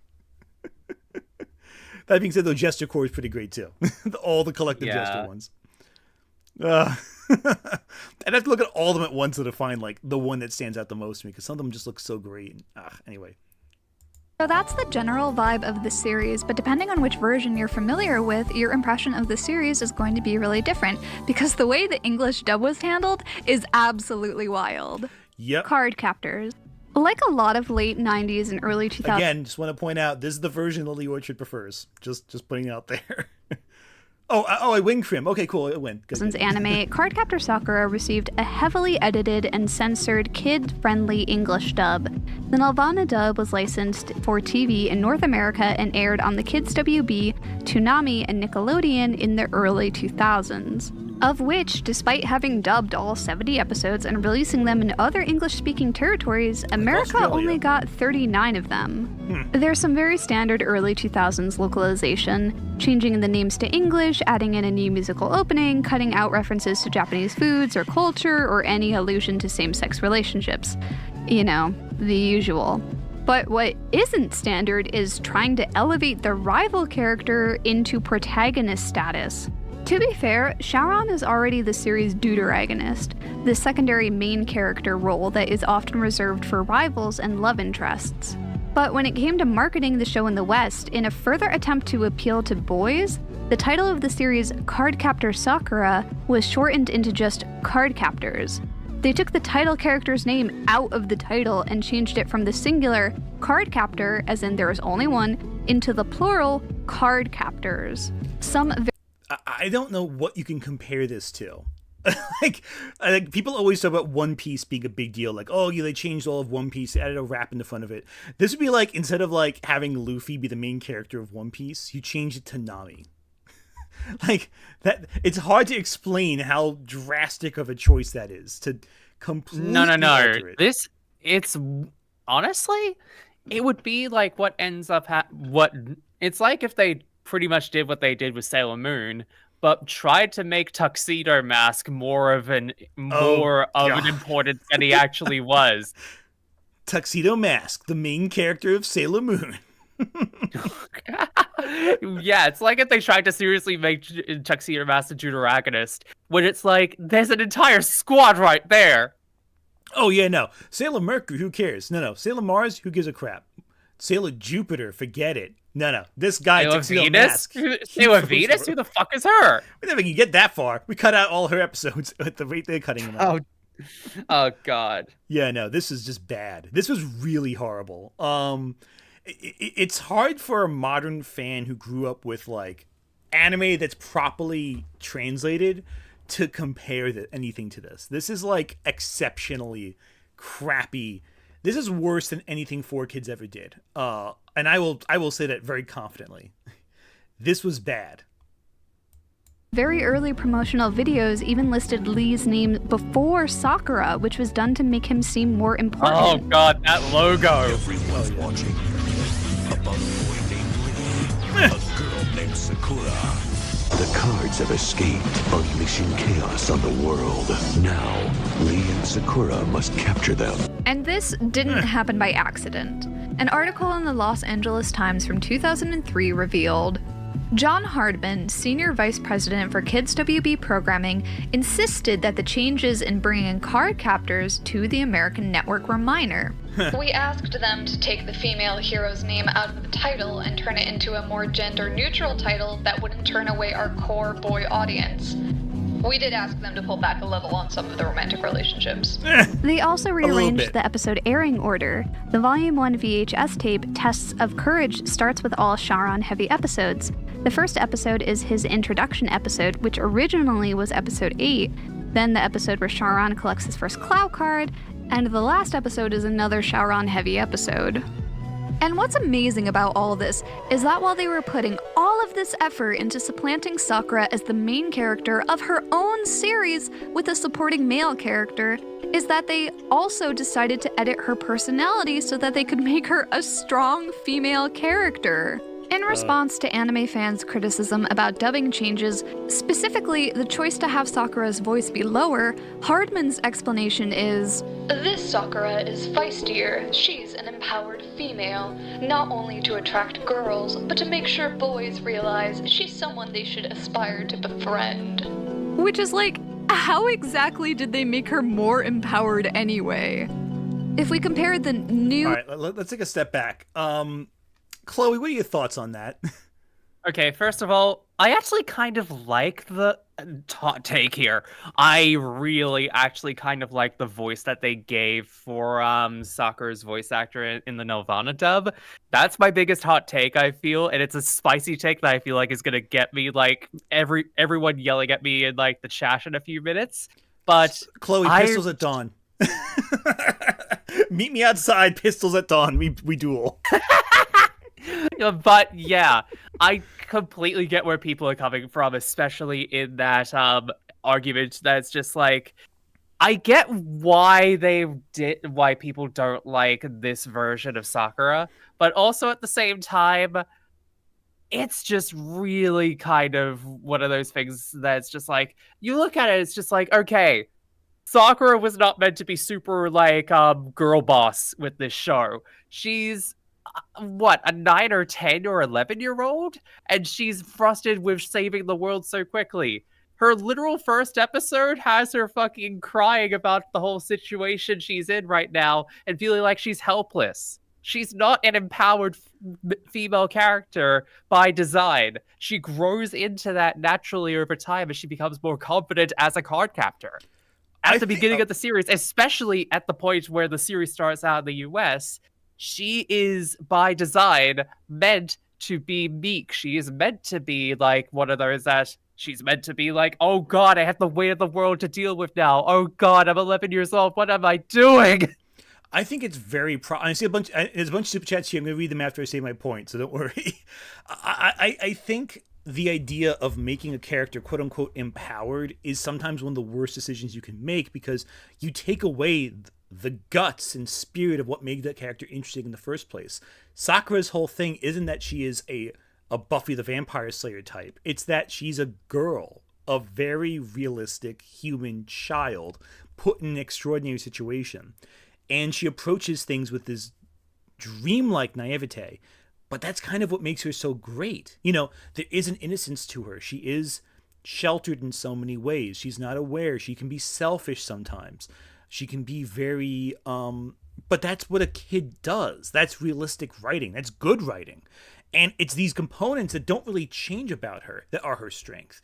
She is a dreamer. She's imaginative. She is, you know, she can be very clever and very insightful and very emotionally intelligent. And that's what makes her so great. It's not that she's a badass.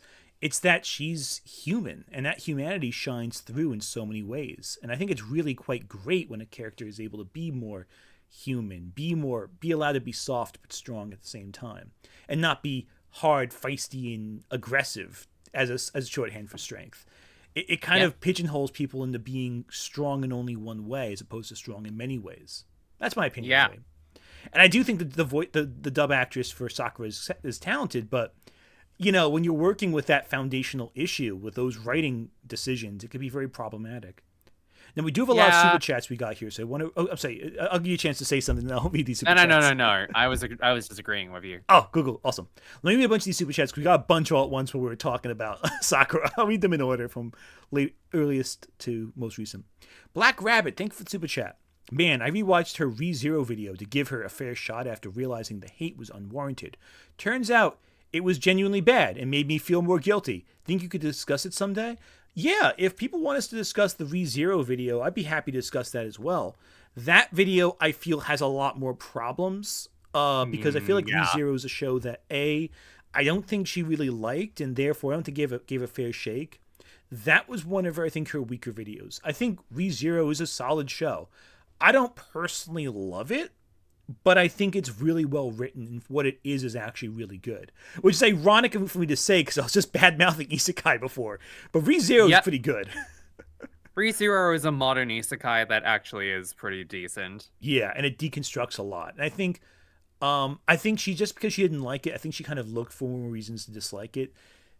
Again, I think I've said this before. Norality's biggest issue was she became too popular too quickly for her own good. I think that was really the big thing.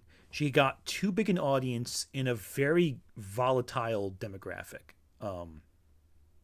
Anyway, Baichi Apiodera, thank you for the super chat. Funny story, my first D&D character was a homebrew card mage based off of Cardcaptor Sakura. I still have her sheet, and the DM read the manga to make sure we could make the cards work. And I did 1 KO a Beholder. Oh, I love that. That's great. That's great. What'd you do? Did you have like a cleric or something, or like a warlock? That sounds great. I love that. That's so cool. Lizzie Shiro, thank you for the super chat. Early dubs were basically bossed around by cable companies, and the dubbing companies had to comply. All about that airtime. Yeah, 100%. That was the big thing, too. They were basically bossed by the big companies in charge of things. It really sucks, but, that's what it would end up doing. I don't know. And it's depressing, because you looked at, like, say, Fox Kids. They did a lot of that, too, as well. Anyway, Sai, thank you for the super chat. It's just ironic he's saying they empowered her while taking her name out of the title and downplaying her. Yeah. They don't. Sai, what are you talking about? They really empowered her. Listen. Sai, what's more powerful? A girl having no presence in the plot, having half of her episodes taken out, and then given a different personality? That's really empowering Sai. Empowering Sakura. Really empowering.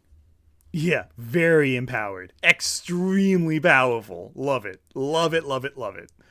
Oh my goodness. And again, let's see Norality's argument. I think she's going to align with basically what we've been saying this whole time.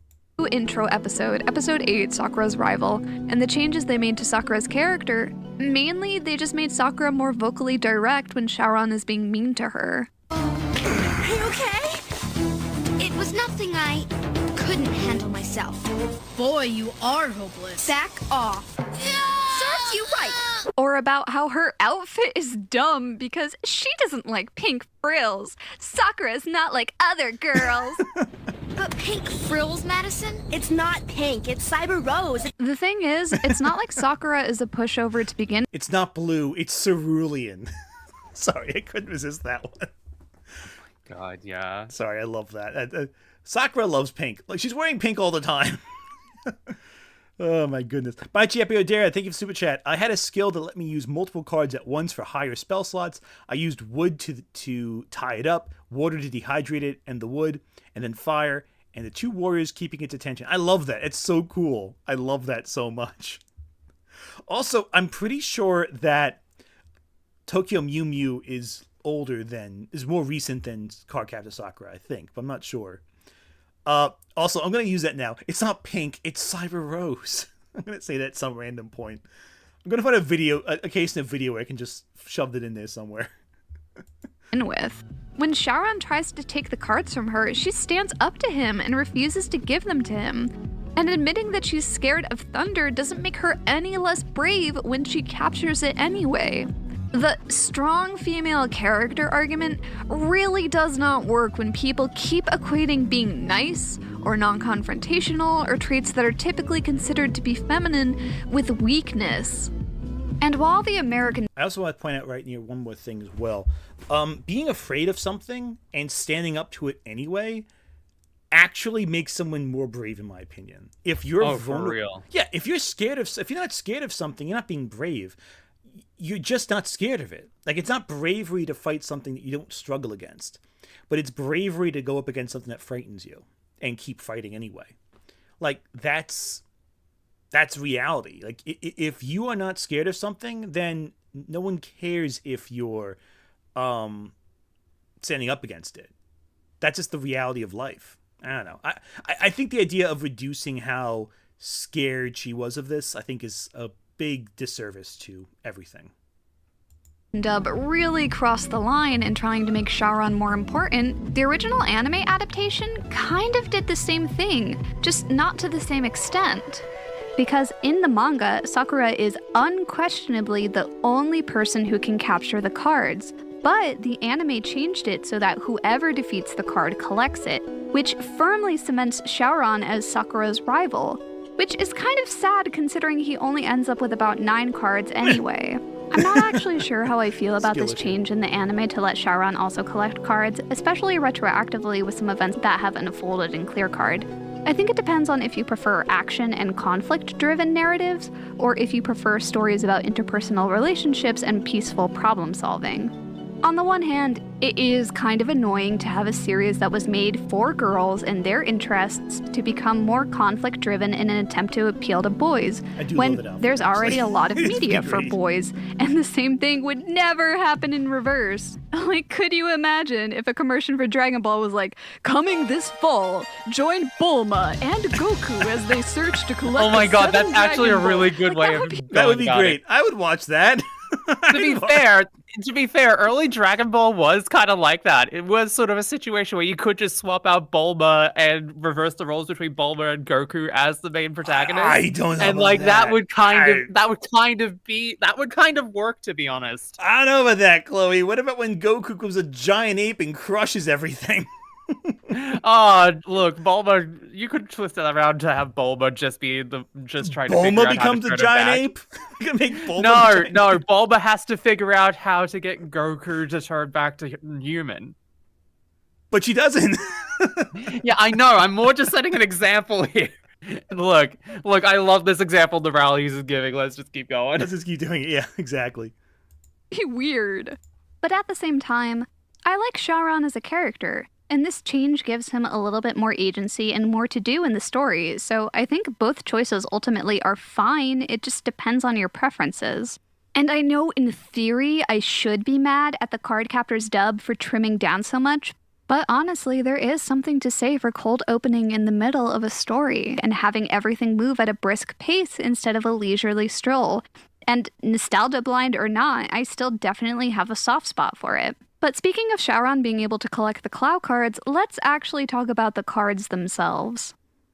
The magic system for Cardcaptor Sakura is unusually good for a magical girl series, and I don't think it gets enough credit for that. Typically, the way most magical girl powers work is that they have some magical object that they channel a specific attack through, which is almost always ambiguous elemental energy, be that light, fire, or water, and that makes for a very weak battle sequence. Powerpuff Girls Z is underrated, I think. I don't know. Yeah. I liked it when I saw it years ago, but I have no memory of its quality now. It might have been fun when I was younger, but now I watch it, I'm like, this is terrible. I have no idea. It's wild. It is pretty good. It is sort of just like, it's sort of Pretty Cure-esque in a sense.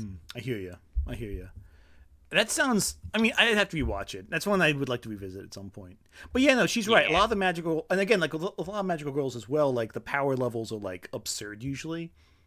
Magical girl power levels are ridiculous. Usually it's like elemental powers and then rewrite all of reality and blow up planets. Like it runs the gamut from like mildly powerful to like universe ending strength. It's insane.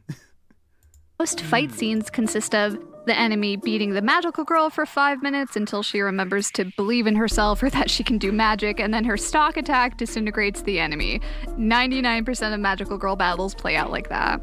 But Sakura is a little bit different because she has this arsenal of specialized moves. In each episode, we, the audience, get to see the full extent of the card's power when it's running rampant, and then how Sakura utilizes it to capture other cards. And it creates an interesting little mystery for the audience on a first watch to try and figure out what kind of card is causing trouble, and then a satisfying reward to see how Sakura can use them for good. Sometimes the solution for capturing a card isn't as simple as using another card to beat it, and she has to get creative and use her head. Each card has a specialized function, but also a personality and weakness related to its identity. The flower is a gentle card, but the sword is aggressive in nature. There's also a hierarchy system that unfortunately isn't really explored in a satisfying way where the audience has enough information to be able to predict an outcome. Each card is either under the jurisdiction of the sun or moon, and then again under the light and dark, and then the 4 base elemental cards. The hierarchy system will pop up sometimes in reference to 1 or 2 cards, but not in any comprehensive way, and sometimes the information is conflicting depending on if it's coming from the anime or manga. When it comes to hard and soft magic systems, Cardcaptor Sakura is still very soft. It just feels harder in comparison to other Magical Girl series. Frankly, I wish more Magical Girl series used a more concrete magic system. And while Yeah, I agree. I think the magic system in this series is really solid. And solid is in complex and interesting and dynamic and compelling, and it stands out in a way that other Magical Girls don't really have the same level of complexity and nuance and lore building as the Cloud cards do. Especially because it's not really centered in Sakura herself. It's more outside of her. It's more something that she's harnessing, which I think is really cool. Like a exterior source of magic, like a well of magic. I like that. I think it's neat. I just think it's neat. Anyway. While this is another element that distinguished Cardcaptor Sakura from other Magical Girl anime, the anime made some changes, or more accurately, additions. If you've ever thought to yourself, boy, there sure are a lot of water-based cards that seem completely redundant when you have the base elemental card, the watery, well, that's because they are redundant. The anime has a total of 52 cards, but the manga only had 19. Remember, the Cardcaptor Sakura manga was first being published in 1996, which coincidentally happened to be the same year a little company called Nintendo published this newfangled game called Pocket Monsters. Yeah. You might have heard of it. It's the highest grossing media franchise in the world. The Pokemon anime aired on April 1997 in Japan, and Cardcaptor Sakura followed a year later. And while I can't really say how much, if any, Pokemania had on the development of Cardcaptor Sakura's anime, the Kids WB really wanted Cardcaptors to be the new Pokemon. Yeah. The Kids WB, which was already airing Pokemon, really leaned into the card collection aspect as being a major draw for the series, which explains the sort of pseudo-poke-rap in the opening, and even what appears to be a section highlighting a specific card, like the Who's That Pokemon commercial bumper. But it makes no sense because unlike Pokemon or Yu-Gi-Oh!, there's no tie-in game for kids to actually buy. No one was buying individual Cloud cards or blind packs. Even if you did convince your parents, you can actually just buy them in a complete set nowadays. Oh yeah, 100%. And that's the thing also that was so strange with the marketing for the Cloud cards. Like, this is, like she's saying, it wasn't Yu-Gi-Oh! It wasn't Pokemon. It was a bunch of magical cards that had these powers, but they were kind of hard to quantify. It's not like with Pokemon where it's like, oh, fire type is strong against grass type, and grass type is strong against water, and water is strong against fire. It was more complex and kind of nebulous, and they were kind of... It's one of those things where it's like, because of the way the magic system worked, and because of the way these cards functioned, it didn't quite equate to that same metric. Though I can also see why WB thought this would be their success, their next Pokemon Yu-Gi-Oh! I will definitely say something in regards to like the bits that like for the dub, like the pseudo poke rap sort of thing. Not really. It was kind of just like wasn't really a rap. It was just sort of like the theme songs to Pokemon and Digimon in that sense. It was like a dubism for the theme song more than anything. And a lot of sorry, I cut you off there. Sorry. And like the little Cloud card, little tidbits at the end, they correlate with the ones that are shown in the episode, so it makes sense. Yeah, exactly. Reinforce the visuals and ideas of the narrative. And yeah, I will say that she kind of missed out on Kiro's Corner, which I believe was sort of a dubism in that regard, which was sort of like Sailor Says at the end of Sailor Moon. Yeah, no. Yeah, agreed. And the thing is, I don't know. I feel like the Cloud cards, and especially because they were so many in the anime compared to the manga, I feel that was the anime's disadvantage. It did make a lot of the cards feel redundant in so many respects. Oh, grab my eyelashes. I hate when I rub my eyes and I get like lashes in my eyes. It's the worst. But no, yeah, like it did drag down the pacing a little too much, I felt like at times, where they could have had it so that there were fewer cards and it would flow faster, but that just didn't happen, and that annoys me a little bit. I'm one of those people that says like tighter storytelling is usually better. Like I prefer shorter but more impactful. Whereas the Cardcaptor Sakura anime, it was 70 episodes long versus how many volumes of manga? Like 12. It extended for too 12. long. Yeah, it went on for too long. I feel. I have like the big volumes of the manga, so I always think, oh, it's like 4 volumes. Really, it's like. Oh, you're referring to like the Dark Horse omnibuses? Well, no, it's the Dark Horse omnibuses were like 4 with 3 volumes in each. So, but 12 individual. Yeah, I'm trying to say. Yeah, I know what you're talking about. Anyway, let's keep going. Sorry, I got something in my eye. I'm trying to blink it out. To buy you a replica cloud book at your local Blockbuster as a child and then treasure it forever, that was a one-time transaction. It's not functional as a multi-level collectathon franchise at all, so it doesn't make any sense to market it as one. And the anime adding extras... Oh, by the way, Chloe, Sai is confirming that the Caribou segments, that's in Japan as well. So yeah, I was sort of glad that they actually, I was more just making mention of the fact that I'm surprised that she didn't mention those as part of this, because they were sort of something that did get brought over from the original Japanese version. Yeah, there we go. I mean, I that's fair. I feel like also they kind of did that with Magic Knight Rayearth as well, where they had the segment discussing the characters at the end of the episode. So that might be a carryover from that as well.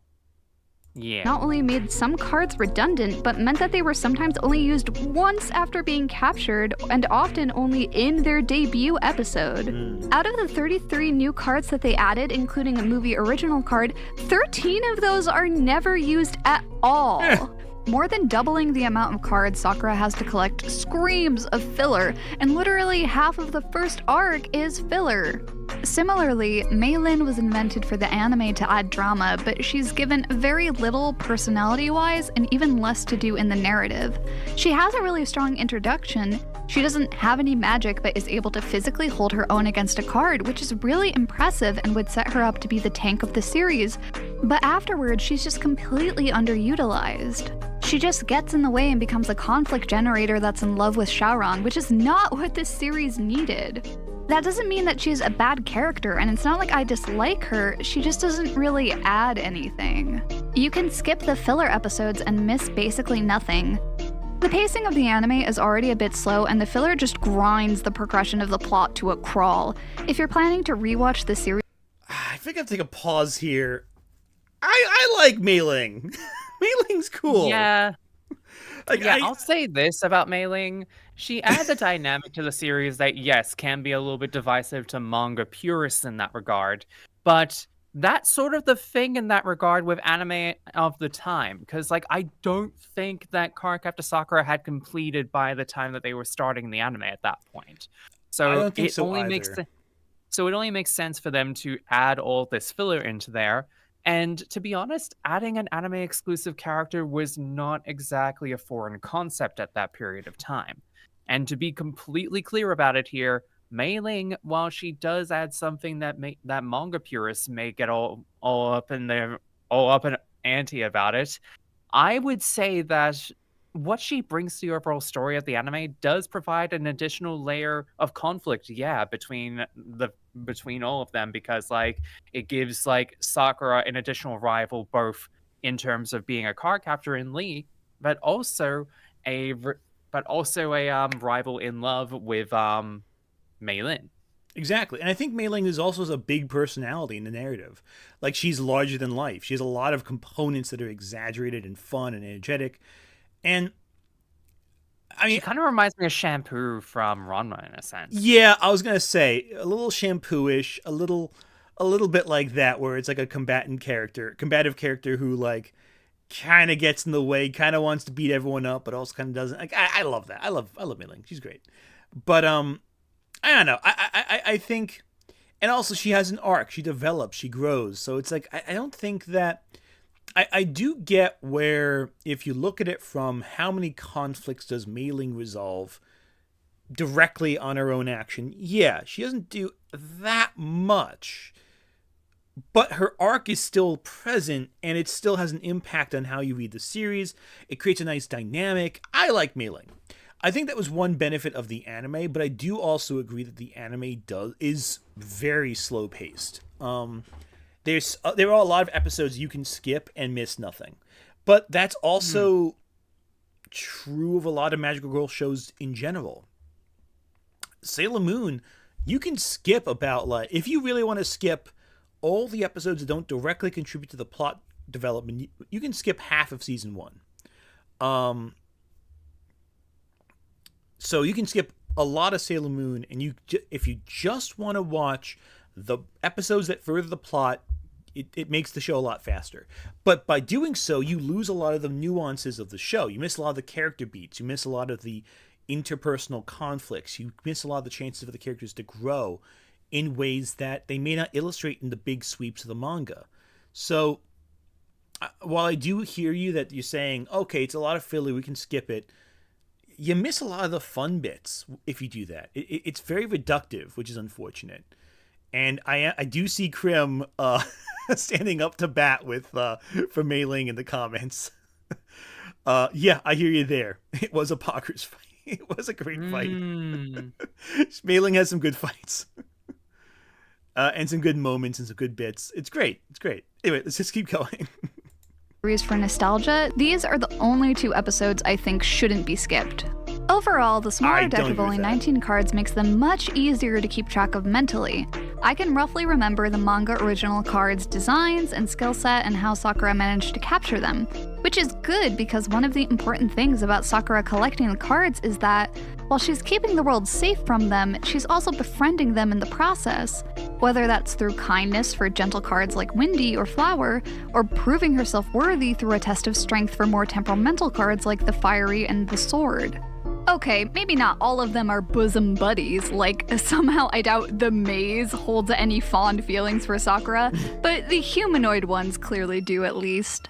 By adding so many extra cards, the anime lessens this aspect of befriending the cards being important. Like, Sakura for sure thunderbolted some of these cards in the anime, and it really adds to the series feeling like a soulless collectathon. Putting flaws in filler... Listen, maybe I'm just biased because I like fights. I enjoy some of the more combat-oriented fights. It's fun. Yeah, I'll respect the fact that the manga definitely has a more, like, unique sense of being able to get them. And I really adore the fact that Sakura does, in fact, like, befriend all of the cards and actually, instead of just, like, fighting them to, like, put them to, like, claim them in a sense in that regard. But I will definitely say that it does work very well in the anime version with how they changed that. But I don't think it really cheapens like the manga's portrayal of how they end up doing it in the anime. Instead, where it is just a case of, 1, Sakura isn't the only one collecting all of the cards, and 2, she does have to tame them in order to essentially get them to be refined back to cards again. Exactly, and it does feel kind of with Noralities' analysis here that she's implying that the anime doesn't have that befriending aspect, which it does. It absolutely does. It definitely does. It's more just like it puts more emphasis on the action, on the action heavy stuff more than like the relationship that Sakura creates with the cards in the moment. Exactly. And all that really changes is the approach Sakura takes in some cases to certain cards, but not all the cards. You know, when it's one of those things where it's like it's kind of reductive, I feel, her analysis here. Like, I get where she's coming from. I know the anime is more combat oriented, where the manga is more fantastical and imaginative and all that. That's fair. But like, and a lot of the interpersonal conflicts run parallel to the external conflicts with the cards, in some cases more than others. But it's like, it's one of those things where it's like, yeah, the manga's more has more puzzle solving, undeniably so. It's one of those things where it's like, you look at the approach, both, I'm taking my phone in my pocket, it's just like getting like stuck in my, it's like jamming into my leg there. It's one of those things where like the approach is different, yes, but like they're both good approaches. They're both good at what they try doing. They both do a good job getting to what they want to get done. And I like that. I appreciate that. I think it's really solid. I think the problem is, you know, it's what you prefer. Both adaptations are different enough and distinct enough to be to present what you want. And I think with Noralities especially, what's undeniable is her personal bias. She prefers more puzzle solving than fighting. And that's fair, That's all right. I don't exactly agree with that, but that's a fair lens to look at it from. So I get that. And they're both valid at the end of the day. Mm-hmm. Exactly. Anyway, let's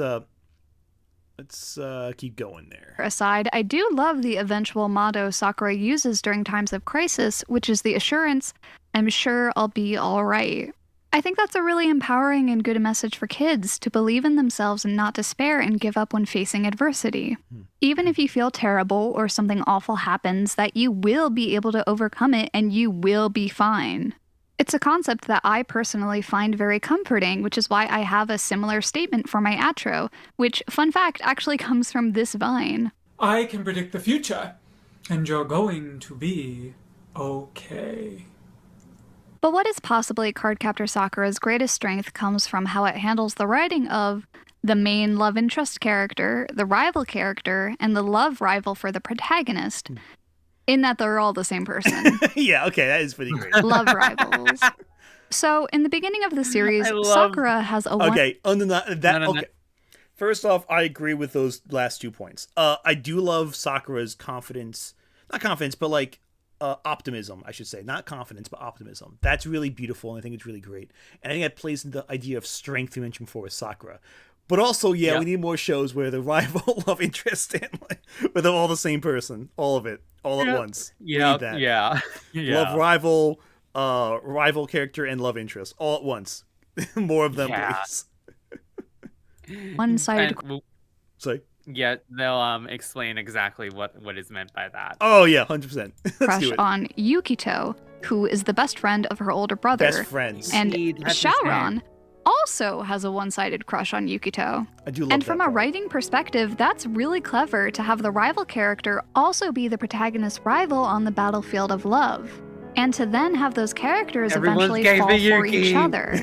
The full potential for that character dynamic is incredible and just wasted if you write all of your characters to be straight by default. For the late to mid-90s, this was very progressive and was in an animated show for kids, no less. Something similar kind of happened much later by accident in The Legend of Korra in 2014. Oh, Korra mention, okay. Okay, let's just go. Let's see where we go. Where there was a love triangle between the characters Korra, Mako, and Asami. Where after a very troubled production and unclear information about how many seasons they would actually get, the writers rushed Mako and Korra into a relationship at the end of season 1, when, surprise, they were renewed for more seasons and weren't sure how to continue a rushed, prematurely concluded romantic subplot. Basically, by the end of the series, the writers had burned through every other possibility of Korra or Asami dating and breaking up with Mako multiple times. And the series ended instead with Korra and Asami holding hands and going off into the proverbial sunset together. Which, to its credit, at the time was the closest thing Nickelodeon would allow to depicting an explicit same-sex relationship, and had to be confirmed independently afterwards by the writers that Korra and Asami were indeed a couple. And the implied gay ending was only allowed by Nickelodeon because that last season was being released through online streaming and not being broadcast on television. If you ever... Once again, Nickelodeon are cowards. Each Lewis. Look up the very short list of bi characters in anime by decade from I am cited on this page. I am real? I am really cited on this page. What is this? List of bisexual characters in animation or online streaming and not being broadcast on television. If you ever list of bisexual characters in anime, let me get that up real quick.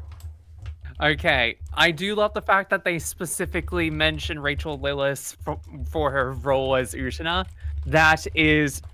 I love the fact that people are just like, yeah, Utena is bi. So many people just write off Utena as a lesbian. No, she is 100% bisexual. Yeah, no, this is not the right page either.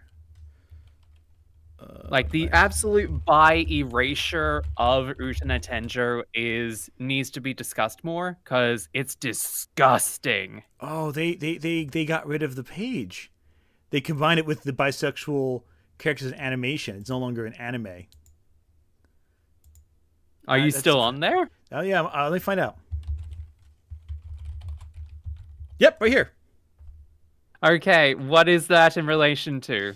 Like the best canon LGBTQA characters in anime and animated series from CBR. Oh my god. Okay, what is that? What is that reference going to with that one? I'm also cited twice actually. I'm also cited in an article about Fruits Basket. Oh my god. And I'm cited that's not me. But I have 2 citations on the same page for bisexual anime. And no, we're not going to read those articles today because I don't want to embarrass myself too much. And I'm sure they're not that great. I'm sure they're probably fine. Okay, let's keep going. All right, let me just dive right in. Oh, I'm on my way. Let me move away from that. Also, R.I.P. Rachel Lillis. She was fantastic. Yeah, rest in peace. Yeah, seriously. Look up the very short list of bi characters in anime by decade from the 1960s to 80s. There are only 2 listed bi characters, and they're both from the Rose of Versailles. Yeah, because Rose But of Versailles in the 1990s, there are 11. And 6 of those are from Revolutionary Girl Utena, but the other 2 are from Cardcaptor Sakura. If you managed to read the manga when you were a kid like I did, or the original Japanese anime, this was some of the only thing close to explicit bi representation in an animated series for kids that we were going to get for years. Like, growing up with Sailor Moon, I knew that Uranus and Neptune were a couple because everyone online said they were. But when you're a kid used to consuming heteronormative media, you have a very clear idea of what a couple— I'm not gonna lie, I'm a little nostalgic for Oh My Goddess, even though it's like a mess. Even though it's a mess for so many reasons, I am a little nostalgic for it. Is supposed to look like in an animated series. Flowers will appear on screen, they'll blush around each other, and there will be a confession scene and they'll kiss. You know, explicit, undeniable cues that these characters are in love. And that didn't happen with Uranus and Neptune the way it did for other characters in the series. I knew they were in love, but I didn't see that they were in love because Hang on, there are flowers all over the place when they show up. When they first show up, the entire like whole of the root, the whole area opens up with flower petals all over the place. I don't know. When you're 10 or whatever, cues and lines like these go completely over your head. But Sharon's crush on Yukito using all of the same cues as Sakura's crush made it really clear to the audience what was happening. Like, I have never seen gay panic more perfectly illustrated than in this one scene. I mean, fair, but like, they showed the flowers with Sailor Uranus and Neptune. I don't know what you're talking about. Oh my goodness. Lizzie Shiro, thank you for Super Chat. I never believed the Sailor Moon couples thing. I just said, sure, Jan, at 5 years old. Yeah, right? Like, sure, you're, No. I mean, Sailor Moon has some good romances, don't get me wrong, but, like, it's definitely, like they're very overt with them. Especially given the episode where, you know, Makoto has, Mako-chan has a crush on Haruka, and like is a blushing mess around her. Like that right there is very overtly queer. I gotta disagree with Noralities in this one. Like Sailor Moon does have that in spades. It doesn't have as many flower scenes as Sakura. I think Sakura has more of a focus on that, just visually and aesthetically, whereas Sailor Moon's a little more subdued with some of its overtion, but it's still very overt. Yeah, also Kunzite and Zoisite have like when Zoisite passes on, like they literally summon flower petals all over the place. Like that's a key visual element there.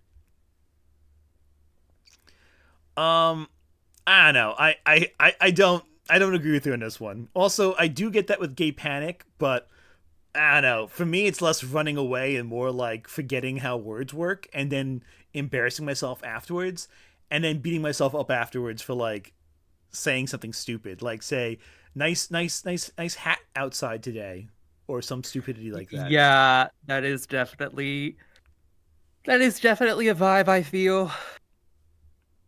Yeah, so I'm sorry if I dominated the conversation there. Any thoughts, Chloe? No, you are good. Don't worry about it. Glorious. And what's almost even more impressive for a manga being released in 1996 is that it's like just not a big deal. No one ever demeans Shaoran for having a crush on a boy, Sakura never outs him, she treats him like a genuine rival. No one ever says that, well, he can't have a crush on Yukito because they're both boys. Sakura and Shaoran even have a late-night conversation where Shaoran accidentally admits for the first time aloud that he also likes Yukito, and it's just a very sweet bonding moment between them. Having a crush on the same person also illustrates how similar Sakura and Shaoran are when competing for his affections, and it makes their eventual romance make more sense. In an interview after the completion of the manga, Clamp's head writer, Okawa, basically confirms that she deliberately wrote Sakura that way. I wanted a story with a protagonist who had an open mind towards different family structures, different kinds of love, and different perspectives from society. For example, when she found out that Shaoran was in love with Yukito, she didn't look at him strangely. She did consider him a rival, but she didn't act as though it was weird. Queer representation is actually one of the things that Clamp really excels at. Even just in Cardcaptor Sakura, there are multiple instances of LGBT representation. Toya and Yukito are in love. Tomio has a one-sided, absolutely selfless love for Sakura that values Sakura's happiness above all. Ruby Moon is genderless but prefers to present as feminine and uses she/her pronouns. In the same interview, Okawa also explained that the reason Sakura didn't fall in love with Tomio isn't because they're both girls, and that Sakura would have fallen in love with Shaoran no matter what, regardless of gender, because of the kind of person he was. Which, if that's true, would also make Sakura either possibly bi or pan or demi-romantic, meaning she only develops romantic feelings after forming an emotional bond with an individual over a long period of time. That very casual acceptance of same-sex romance by Clamp, personally, it's very hard for me to talk about, because as a bi kid growing up in the 90s, this was one of the very, very few instances in media where I felt seen and positively represented, and I will always be grateful for that. I can't understate how important that is. Okay, before she moves on to what I know she's about to move on to, let's unpack this as well. I think the bi rep in this sense is fantastic. It is very accepting and open-minded to the feelings of love, and I do love how that element is present. I'm going to speak as a creative for a second. As someone who writes, as someone who creates media and tries to tell stories himself, that's an element I've kept in mind and has been a big influence on me as a creative since I first read the manga back in the day, And when I first saw the Cardcaptors anime and read into it, everyone's bi, and that's cool. And that acceptance of it, that normalization of it, and that overt frankness of it is great. That element, I think, is really good about Cardcaptor Sakura, and something I love now and then and always. Any thoughts on that too, Chloe, or...?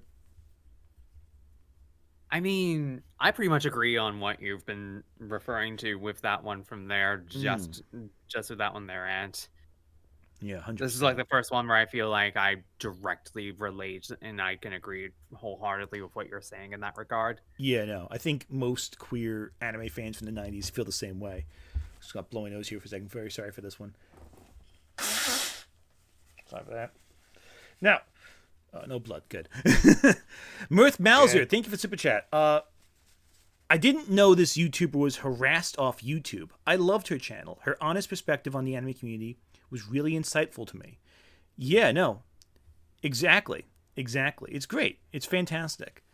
It's very sad that she was bullied off the internet for that. For stuff like you saw early with Jar. That video at the beginning, that's basically the kind of stuff that bullied her offline. Really dumb, really absurd criticisms. And granted, I'm not saying what she's saying is flawless. Krim's been trying to blow her up in Minecraft all chat, but the difference is that we can discuss the specifics of her ideas and criticize them and disagree, not bully her on an existential level. That's very different. Except for Krim, he might want to go to war with her. I'm not sure. Sorry, Krim, I'm calling you out in chat.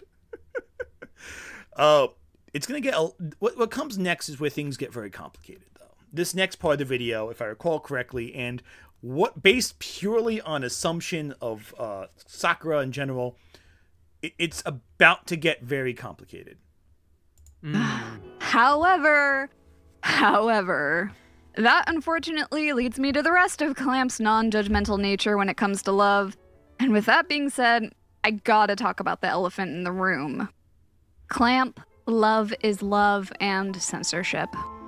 Clamp is, they're what you could describe as a problematic fave. It's always one step forward and 2 steps back with them. One of the themes that pops up frequently in Clamp's work is the concept of pure love or true love. Soulmates is a big theme, and in the larger Clamp universe, there's something called soul pairs.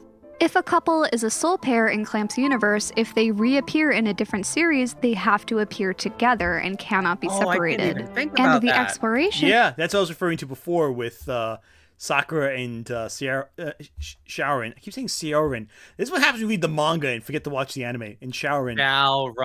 Shaoran. Repeat it after me, and Shaoran. I'm sorry, I'm from New Jersey. We don't pronounce things correctly.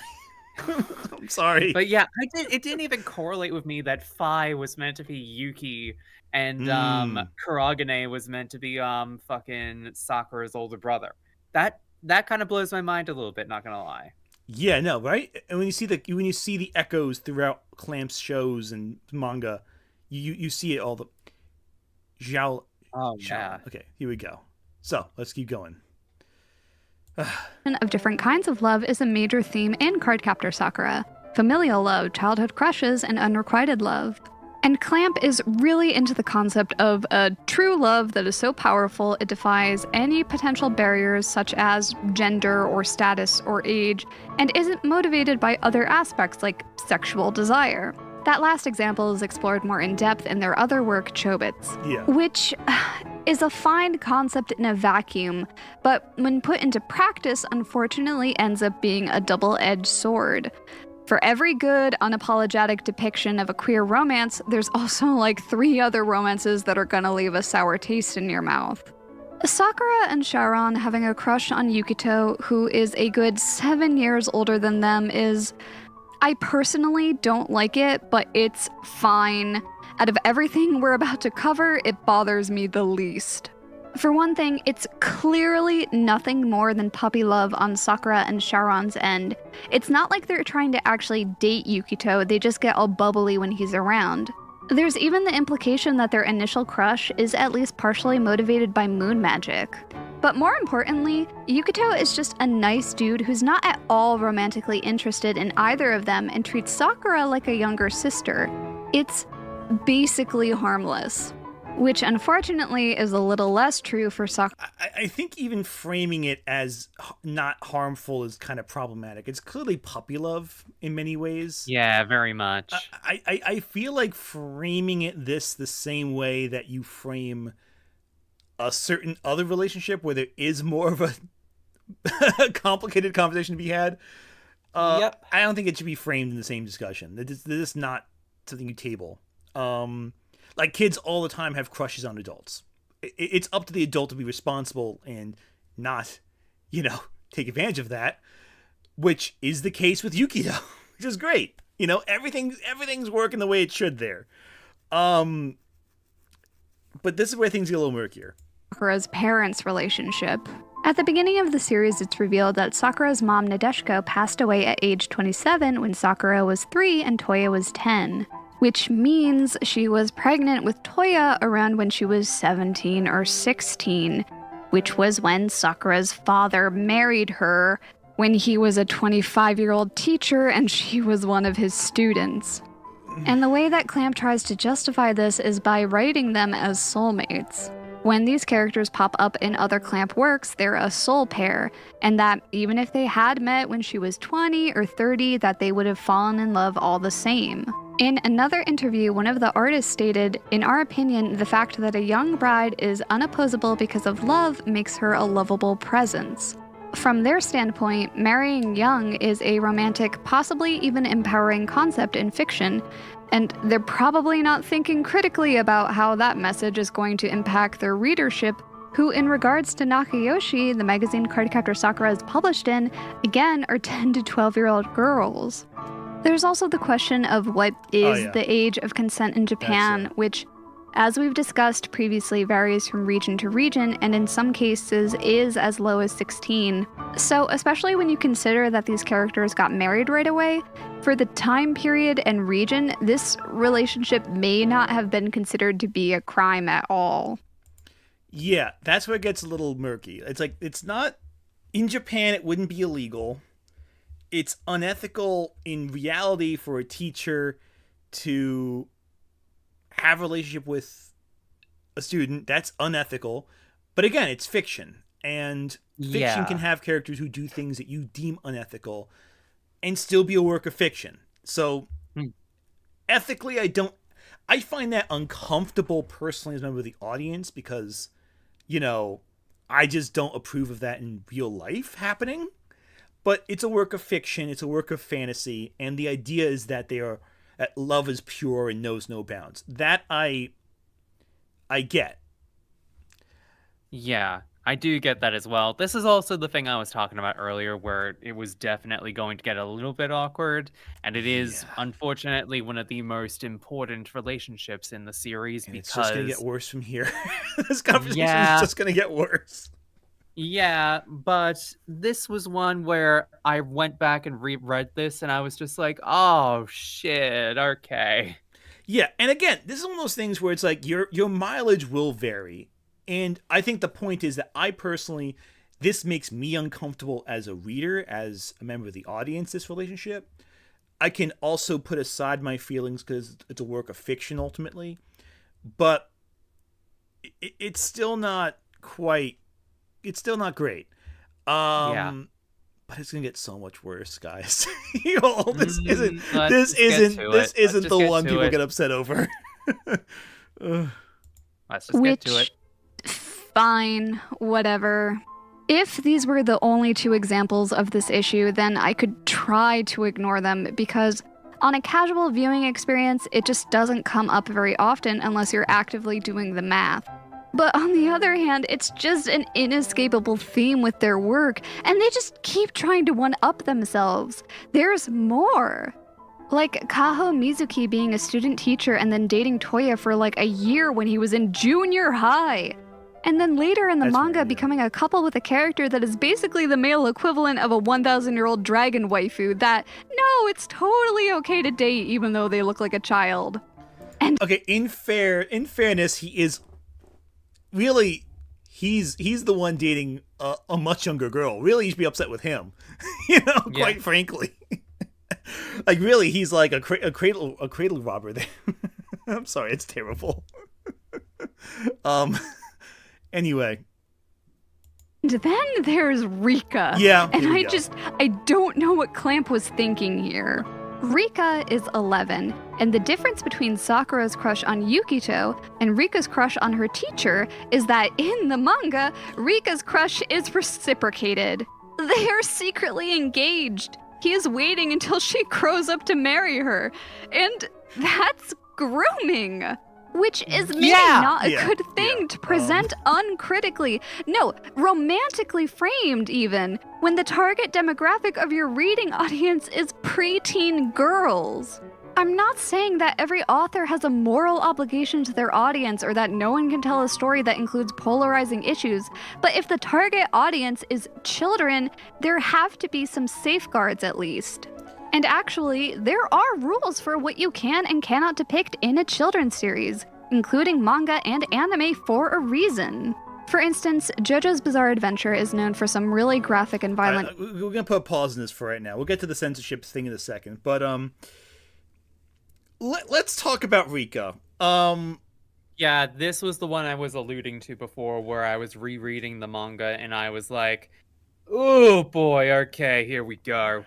Because, yeah, this relationship, Rika's whole thing in this is really, it's one of the things I'm really glad they changed in the anime to not allude to that whole thing, because it made it a lot better in regards to that. But, yeah, for those who have read the manga, reread the manga sometime, get to that point, and just... It's one of those things where you have to start considering Oh no. Now, I think, okay, this is where things get really complicated because you look at the idea of Clamp's work. You get the idea that Clamp is trying to say love is love, knows no bounds, no taboos. And I've heard some good counter arguments in defense of this relationship. I know Krim has a fairly good one about like discussing that Krim can say himself at some point in time that I thought was pretty compelling. It doesn't make me any less uncomfortable with this, though. This makes me deeply uncomfortable. This relationship. The anime does tone it down drastically. This is really just explicit in the manga. Even Clear Card kind of tones it down and kind of walks it back a bit. But like it's as a one-sided crush, it's fine. That's okay. You know, that's again the whole thing with puppy love. Kids have crushes on their teachers. It's the teacher's responsibility not to the problem is the manga just they kind of paint all these relationships with the same brush, and Clamp I don't think realized how that would read to an audience. I think they just kind of went across the board and used the same philosophy all over the place. They didn't think of, they kind of went, it's a fairy tale. It's magic. It's enchanting. Let's fulfill the dreams and hopes of anyone who's a kid. What kid wouldn't want to have their crush reciprocated? And they kind of looked at it from that lens. But I think anyway, based on interviews and discussion. But it's one of those things where it's like, yeah, you have the fantasy of it, you have the discussion of it, but you can't divorce that from the very real connections you make with it. Like it's like with the other things, yeah, you can say, oh, it's a fiction, it's a fantasy, but they went too far with that one. They just went too far with they it. really did, to be honest. Yeah, no, she's not wrong for calling it as it is. 100%. Like that. It's very uncomfortable and very disconcerting.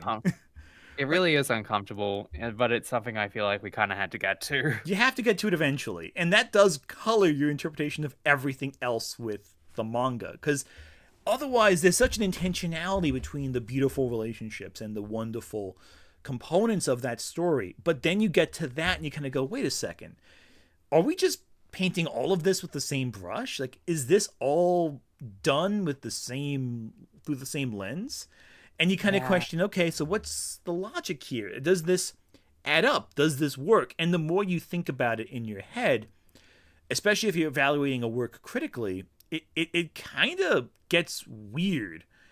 And yeah, no, there are real world connections to this. There's obviously, I was watching the new Dune series, Dune Prophecy, and there's a wedding in the very first episode between an adult and a 9-year-old kid.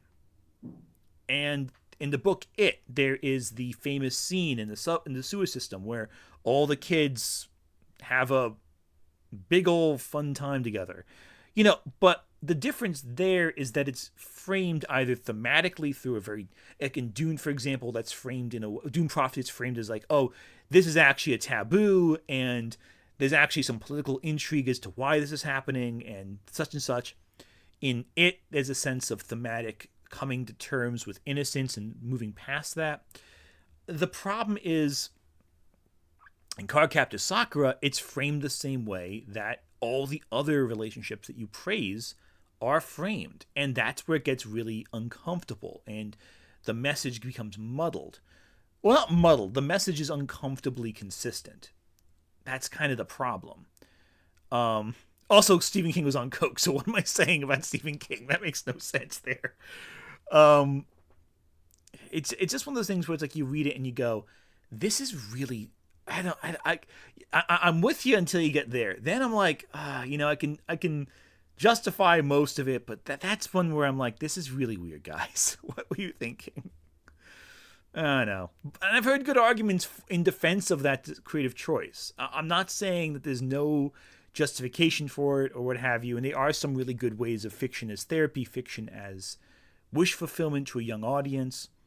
But like, I don't know, that one really weirds me. That one rubs me the wrong way. that one plot point. really Yeah, rubs I me the wrong will. way. Yeah, I will definitely ask, just to be real with you right now, and I will definitely ask that we try and get through the full video in this stream, because I'm realizing that, like, I know how I mentioned I just came back from getting groceries. It's like 12:30 right now, Oh and my I'm goodness. dying. Oh no, we're almost done. Well, almost done. We have another 20 minutes. Yeah, but like I'm just saying that not to be all like, oh, like, can we wrap this up? I'm just like, I just want to make sure that like we're staying on track with this one here, 100%. I'm enjoying this. I'm enjoying this with you, and I'm enjoying like being here again. But I'm also just like, realistically, I want hear to keep you. on track. Let's keep going. So I went on a monologue there. Let's keep doing this. No, you're all good. You're all good.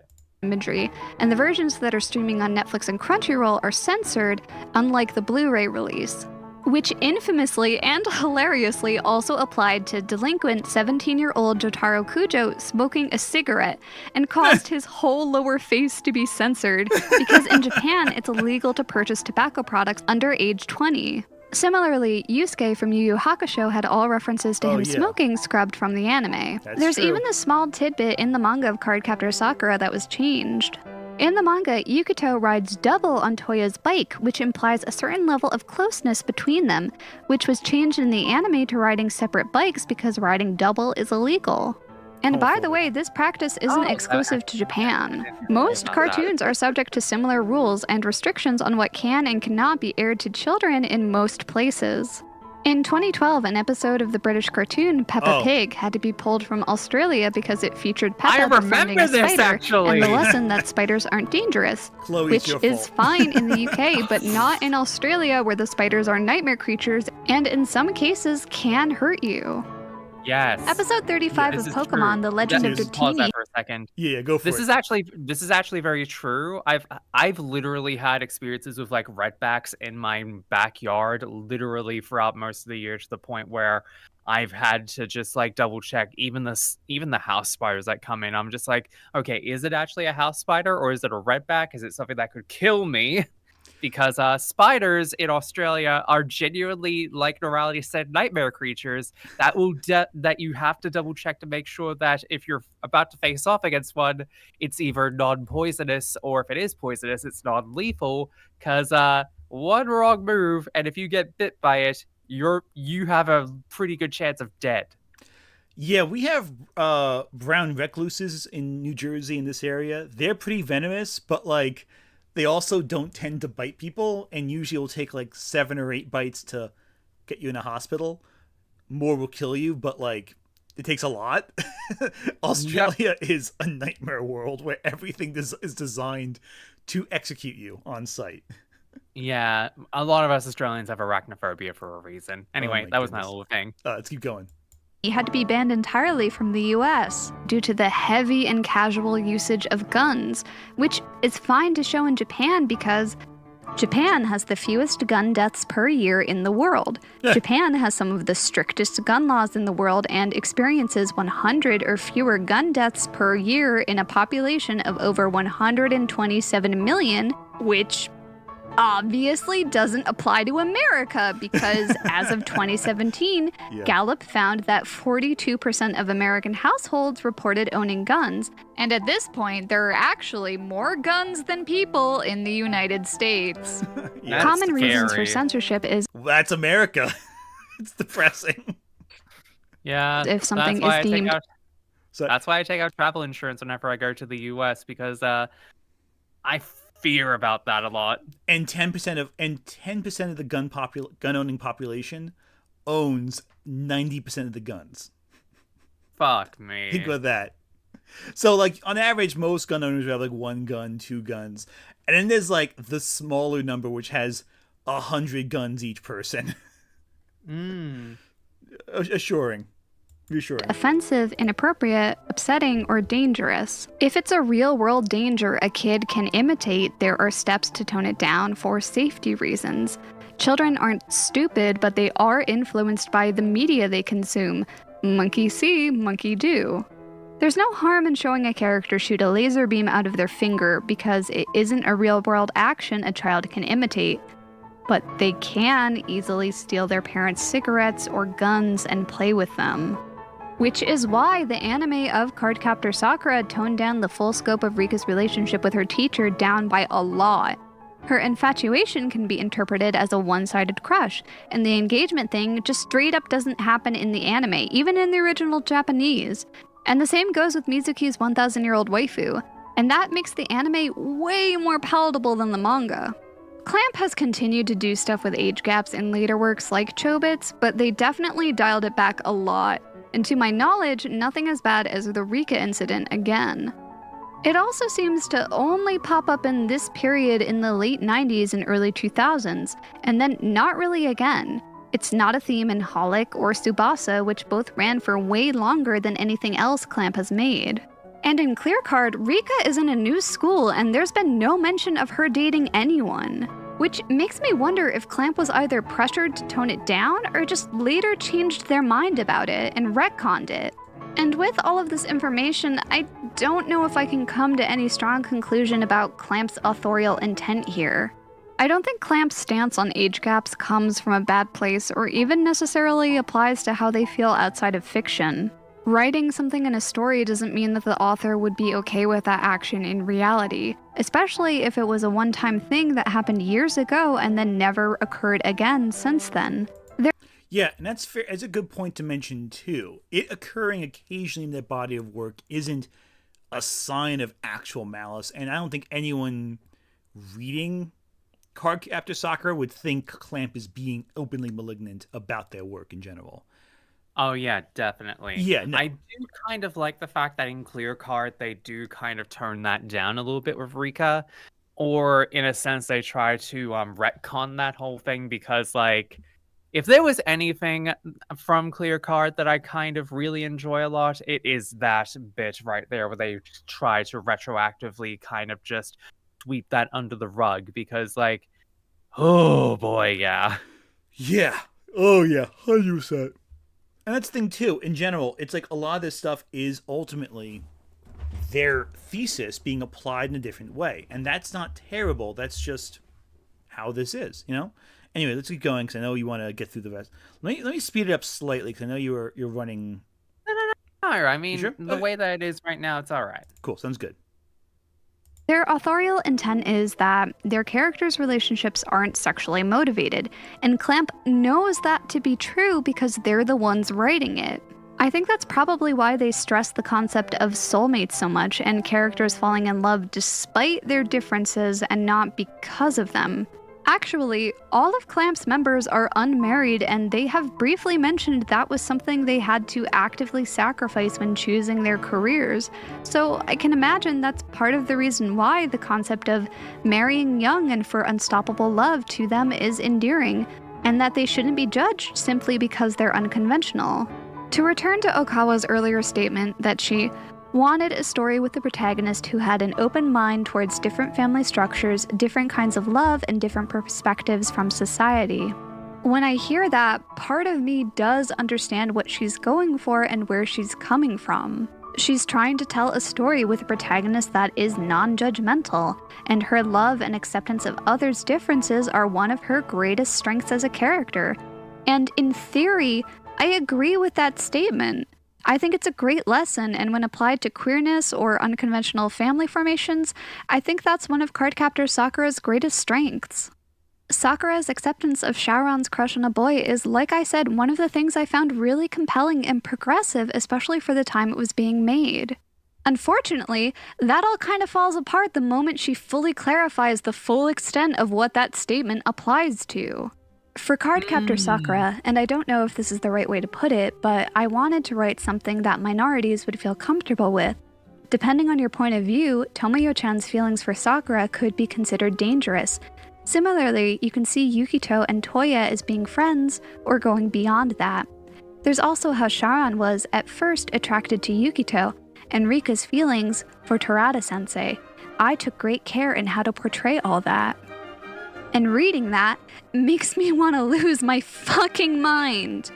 Remember, this is a quote from 2001 in Japan, where gay marriage still is not legalized and minorities often face discrimination. To be fair, they're still working on it. On March 17th of this year, 2021, a Japan court ruling found the ban on same-sex marriage as unconstitutional. So that's at least one piece of news to be hopeful about. And recently, a few weeks ago, another major court, a higher court, came to the same conclusion, which is worth noting as well. And to circle back to Okawa's statement, this discrimination was something that she was aware of. Depending on your point of view, Tomoyo's feelings for Sakura could be considered dangerous. And that at least is true. Gay relationships have been historically censored from children's media because people have argued that they're somehow inappropriate or too sexual or dangerous to show to kids. This is why Uranus and Neptune were changed from lovers to cousins in the American dub. The best Korra could do at the time was hand-holding and a word of God confirmation. This scene from Steven Universe with Rose and Pearl dancing was heavily edited in the version released for the UK because it was considered to be too sexual. And even in 2018, Noelle Stevenson, the creator of the reboot She-Ra and the Princesses of Power on Netflix, had to resort to subterfuge on their own series in order to achieve the romantic ending between two of the main characters. My big fear was that I would show my hand too early and get told very definitively that I was not allowed to do this. I sort of had a plan, and it was like, if I can get them to this place where their relationship and that romance is central. Scene and you tell me that these two were not going to wind up together. There is no heterosexual explanation for any of this. Catra in a very mask outfit, Adora in a very femme outfit. You tell me that this is anything but gay as shit. There's very few things more sapphic than a woman wearing a button-down shirt and blazer with a tie that's undone and the top button open. That's just Catra's got them I want to fuck you eyes right now. Oh my god. Yeah, basically. Like, I mean, it's like one of those things where it's like you show this to someone out of context and you tell me that they don't think this is gay as shit. Yeah, that was what sold me on She-Ra. This whole scene going like, oh, okay, so it's sapphic. Okay. I hear you. But like in general, like the creatives had to work around companies to get this done. Yeah. That's the thing a lot of people don't understand. So much of this had to be done around boards of censorship, around boards of control. And when anyone ever says, oh, these creatives didn't go far enough, they went as far as they could go within the constraints available to them. The fact we got Lumity at all in the Owl House when that was produced by goddamn Disney of all places that is a staggering. Fucking miracle. Disney, which just refused to air an episode of Moon Girl and Devil Dinosaur because Devil Dinosaur that focused on a very prominent trans character in the show. Yes. Yeah, the fact that Disney is not your friend. As a company, they're not your buddy. No. Disney is not your friend, yes, but also corporations in general are not your friends. Oh, 100%. Any art that you see with genuinely good, meaningful representation of any minority. It was fought for at every single fucking stage. It was forced into life. It was pushed into this reality by the efforts of countless people. Just 100%. Yeah. Anyway, let's keep going. Let's go. To the plot, and it can't be removed, can't be noted out, or it can't be something that's cut later, then they'll have to let me do it. Stevenson said she worked to plant seeds over the course of several seasons, weaving different threads that... I mentioned this. This is before N.D. Stevenson came out as trans, just so you know. So not trans, NB. Oh, NB, sorry. Well, trans... Well, adjacent. Well, wouldn't trans just be not the gender you're assigned at birth? So wouldn't NB also be trans? To a degree, yes, but I also personally think is like, well, I guess like, it's very complicated. I think N.D. Stevenson is definitely non-binary. Oh yeah, I recall. I thought mask, but I could be mistaken. I'll look it up later. We could both be mistaken in that. Yeah, regard. we could both be wrong. Someone in the comments, please correct us on it, please. Yeah, I don't think they use he, she, her though at this point. But this is before that, so before that was public, so. Intertwined Adora and Catra's storylines to the point where it couldn't be anything else but romantic love. Hang on. Ed Stevens, W, thank you for super chat. In the distance, you can hear Lily screaming. Yeah. And And also, I just looked it up. N.D. Stevenson is non-binary and transmasculine at the same time. Oh, so we're both right. Okay, cool. That works out. Yeah, both right in a sense. So we're both wrong and right. We're both technically correct. The best kind of correct. I love this. All right, let's go. All right, let's keep going. Once everything was in place and the crew had been informed, Stevenson told the executives her plan to end the series with Catra and Adora confirming their mutual feelings. The fight for positive LGBT representation is a constant, ongoing uphill battle. And the anime for Cardcaptor Sakura cut out this line where Tomio quietly reflects to herself that her feelings for Sakura are a little bit different than Sakura's feelings for her. And in the English dub Cardcaptors, all references to gay relationships were scrubbed from the series, as well as all age gap relationships. Which is just, it's so frustrating, no matter which side you look at. Because I do think it's better to cut, at the very least, the portrayal of Rika's relationship.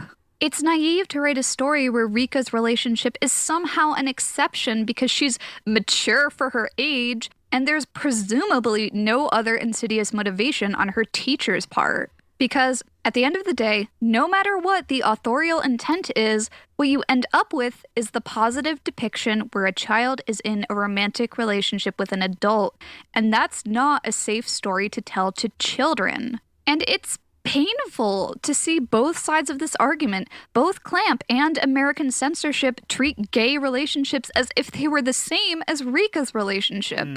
It's painful. You see, that actually is a point worth discussing. That they're conflated in the same painted in the same brush by Clamp in this sense. And it's a matter where it's like different applications of the same core idea.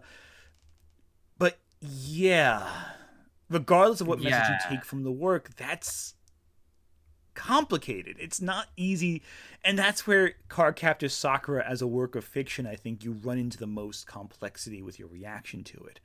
Yeah, definitely.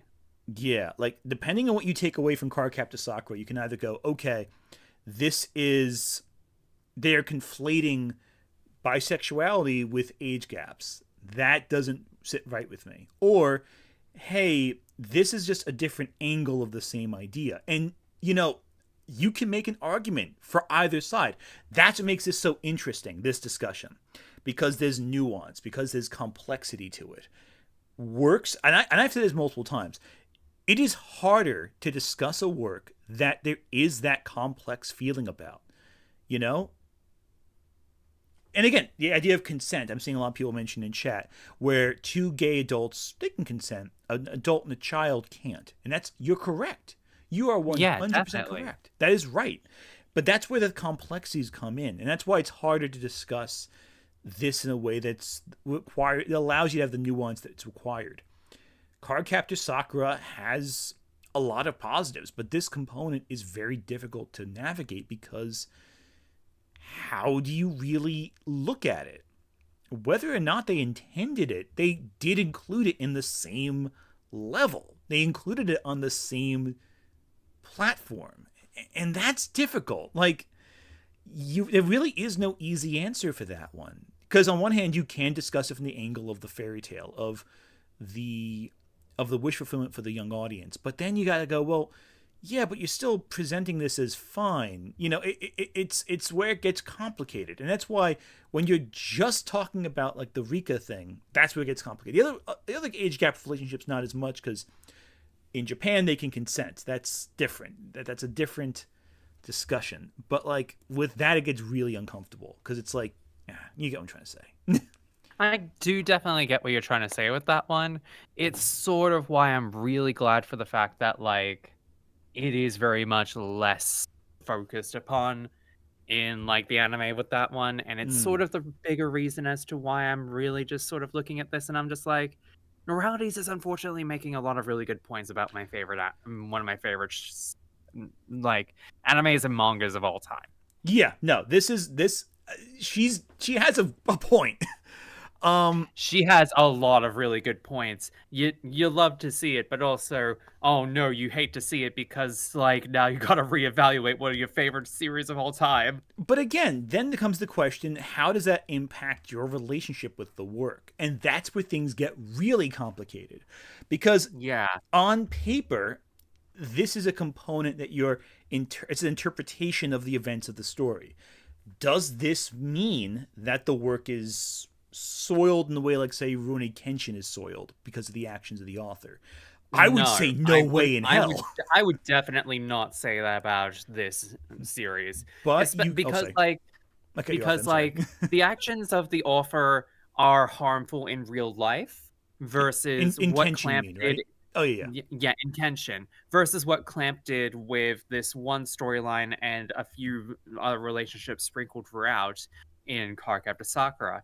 In the long term, it really does not read as though that like it is harmful in the sense that like in the way that Kenshin's author put this in. Because to my knowledge, I do not believe that any of the writers or mangakas in Clamp ever actually like were doing these things or supporting these ideals in real life. Oh, 100%. I don't think I've never heard anything like that outside of the idea that love is love and should be universally treated when it's true love is a good thing. Outside of that, which is a pretty positive message, I think, I've never heard anything where they've implied or recommended. Like, it's one of those things where it's very complicated because the idea comes from a place of positivity. It's just how it's applied so liberally is where it gets problematic.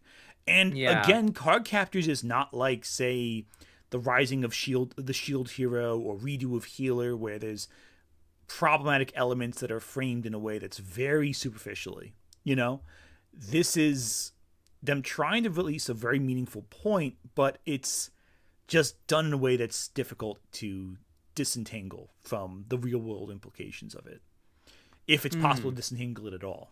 So that's where it gets complicated. Oh yeah, definitely. Yeah. But anyway, moving on with this, let's keep going because we're almost done with it. That Clamp lumps them both under the same love is love umbrella of absolute acceptance. And it's painful that American censorship also handles them like they're equally harmful. When they're not the same. And I know there are people still out there today using the same argument that I would use to censor Rika's relationship because it's harmful as an excuse to censor all depictions of gay relationships. And that sucks. And it sours all of my excitement and fondness for this series. Like, I can talk about all the positives all day long, but the moment you get to this, it's like, oh, right, this is what Clamp thinks. It makes the series really hard to revisit, let alone recommend to someone, because that's an obvious deal breaker for a lot of people. Which brings me to the question, can I... And that's also a factor, too, as well. Early on, this is something I want to bring up, too, because this is one reason I brought up the jar video as well. Early on in the jar video, the big argument that Jar had against Noralities was that she was hypocritical. This is Noralities approaching the paradox of her own belief. You know? Mind you, I'm kind of on the same side as her in this situation. But like, evaluating the paradox of, I'm saying this shouldn't exist, but at the same time, there are others who use the same argument against works that I support because of this. I see it as a positive. That paradox of belief is self-reflection. That's the opposite of hypocrisy. That is understanding the mechanics and seeing how the tools that we use to discuss and analyze media can be used against us for destructive ends. That paradox is self-reflective in a way where a lot of these critics that I criticize on this channel will never be capable of exercising. And that, I think, demonstrates a lot of skill as a critic as opposed to anything short of that. In my opinion, anyway. Yeah, I will definitely say with Noralities' comment on her enjoyment of it, being on the idea that this is what Clamp thinks. Like I said before, it is definitely not a case of what Clamp directly thinks that this is okay in that regard. And this is more just like, oh, this is just a simple storytelling device for love in that regard. Because that may be how Pure Love works in the Clamp multiverse as a fictional story, but there's a difference between that and what the people behind Clamp actually think about this. Because while I do think that the rules of their universe may think that this is this is how it operates for their fictional stories that they're telling across several different works of fiction that they're writing, I don't believe that they would ever actually like go on record to say, yes, we firmly believe that what we write down is in fact true in reality in that regard. And I feel like this is the one thing where I feel like Noralities' ideas that fiction does impact reality kind of has a bit of a huge disagreement because to make the assumption based upon that in the writing that this is what the author directly believes can only be taken as a grain of salt until the author directly confirms this in their own words. To say anything else is to kind of twist their words in a sense that, well, we've seen that with Noralities earlier in this stream already. Exactly, which is why I brought it up, that idea that someone twists the words and intentions in a way that's unintended, and it sucks. I also think this demonstrates Noralities' strength as a critic especially, but the whole thing is made complicated because that's the nuance of criticism. Sometimes you have to be self-contradictory. Sometimes you have to reevaluate where things are and how they are and how your own arguments can be turned against you and how, that's just the reality of criticism. And that's where it gets very nuanced and complicated. A lesser critic like Jar would look at that and go 1-to-1 for everything. It's all one way or no way at all. And I'm always right. I'm always correct and you're always wrong. I want to point out again that Jar is now defending a groomer from allegations because he thinks she is hot. I just want to point it out there. That is a thing that is happening currently. I think it's important to be front and center with the actual problems at play here. Whereas Noralities is going, hey, this complicated thing is reminding me of this greater societal problem, and it exists as both an asset in service of this function that I don't like, as well as a counterculture against that function I don't like.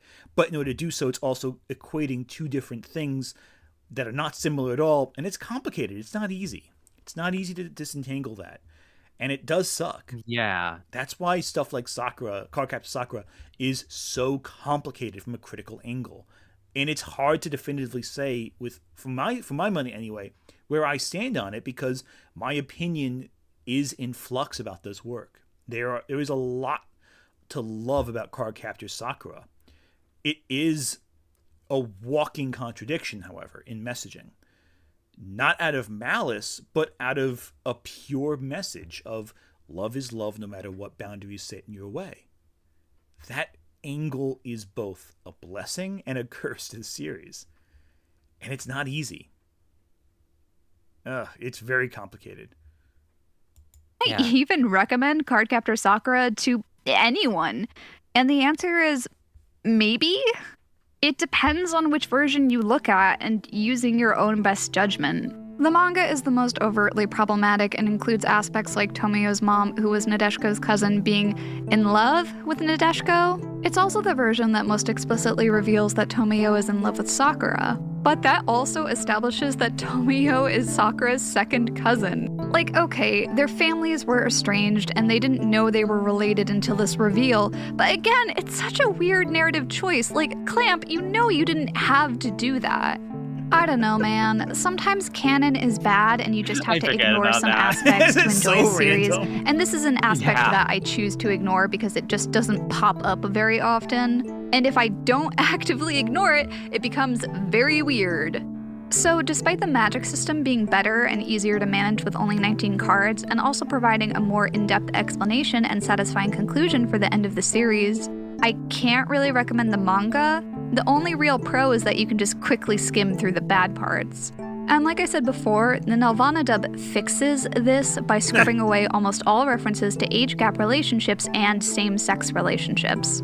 Which is kind of like, you decided it was fine to let Sakura have a crush on Yukito, but you cut out Toya and Yukito being boyfriends because that was the thing you found unacceptable. But also, like, it's an early 2000s dub, like, just listen to this. Hero, just how am I supposed to do this? First, transform it to its visible form.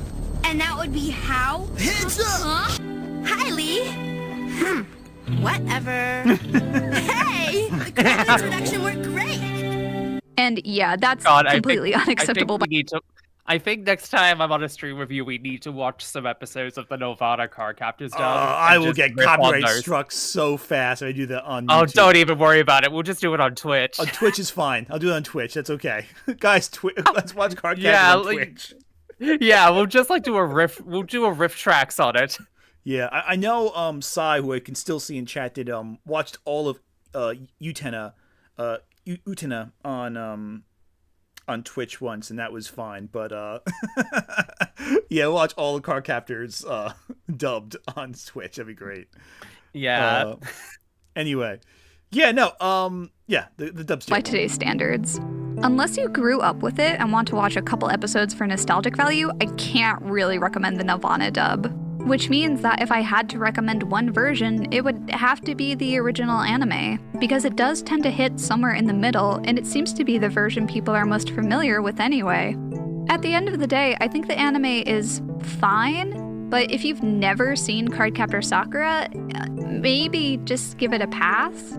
If you want, what you can do is just watch the second movie as a standalone, which is nicely well done and is sort of the prime Cardcaptor Sakura content, unlike the first movie, which is just kind of boring and adds nothing. Overall, the original series is really fraught, and I have a lot of complex feelings about it. I think because I did grow up with the manga, and I can't really divorce that aspect mentally from the rest of the series as a whole. But what about Clear Card? Well, I cannot understate to you how much no one was expecting Clear Card to happen. Let me paint a scene for you. In October 2000, after the manga had reached a natural and satisfying conclusion and Okawa confirmed the story was over and had no plans of making a sequel. I don't want to read the super chat just came in. Baichi Epiodera, thank you for the super chat. I'd not be making a cyberpunk magical girl novel series without Cardcaptor Sakura. My heroine is an ace Sakura more than a Usagi. Yeah, 100%. Sakura is incredibly impactful as a work of fiction to so many creatives, myself included. Same. Yeah, Chloe definitely used to. All of this is it's a work that has had a large impact on me. I should mention right now, because it looks like she's moving into talking about Clear Card right now.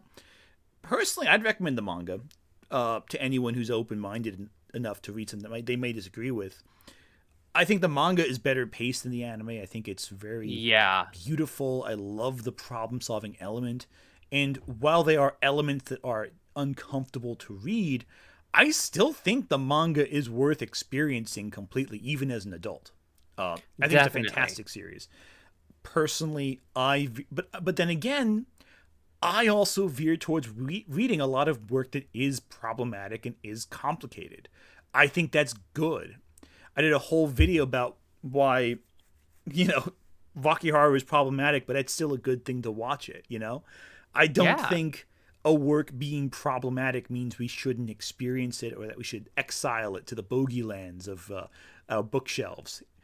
Some problematic media is genuinely good. Yeah. And this is just an instance where this one lone instance of it is problematic in smaller cases. Exactly. And it's important, again, to reemphasize, the biggest point of controversy is a side character. It's not the central character of the story, it's a side character. Yes, it is deeply uncomfortable, but it's not the core like Sakura is. If Sakura was the problem, the whole series would fall apart. Things fall apart when the center cannot hold, after all. But this is very different. And a work being problematic, that just means there's a problem. It doesn't mean that you toss the whole thing out, That's my opinion anyway. But then again, I also have watched the movie Martyrs willingly like 5 times. So maybe I'm a bad person to ask for advice on that front. Yeah, I have weird tastes. In 2003, Clamp simultaneously serialized 2 manga that had an interconnected story, Holic and Tsubasa Reservoir Chronicle. And Tsubasa was a shonen manga which featured alternate universe versions of Shaoran, this time as the protagonist, and Sakura as the deuteragonist and love interest. As they traveled through multiple alternate universes based off of Clamp's other works, it was bonkers. possibly one of the most convoluted things I've ever seen in my life. Like, it's right up there with Kingdom Hearts and Homestuck. No. Okay, Homestuck maybe it maybe beats it, but this is way more convoluted than Kingdom Hearts. Genuinely. Yeah, look, I'll put it like this. Look, I'll say this. You need a genuine like chart in order to like make sure that you're following the events of Holic and Tsubasa correctly. Because if you do not, because you have to read them in tandem in order to make sure you understand what's happening in the other one, because the two interconnect with each other so frequently that if you're not following the other one, you get lost in the one that you're actually invested in. Exactly. It is way... There is no comparison between this and Kingdom Hearts. Kingdom Hearts is basic compared to this in terms of plot complexity. Like Kingdom Hearts What's worse is that it has interconnecting points to other Clamp works as well. Like Cardcaptors is one of them. Magic Knight Rayearth is one of them. X is another one of them. Oh, I think the only work that really tops is like XX Holic and Tsubasa Reservoir Chronicles is The Dark Tower. Is Stephen King's The Dark Tower in terms of complexity. Oh God, don't even get started on that. Because that's like every work that Stephen King has ever created has to be read to follow what's happening in some parts. Okay. And also knowledge of Stephen King's real life. All right, let's keep going. We're nearly there. It had there. time travel, alternate universes. There were clones. There were time loops. I mean, seriously, just look at these timelines. Like, what the fuck is supposed to be happening here?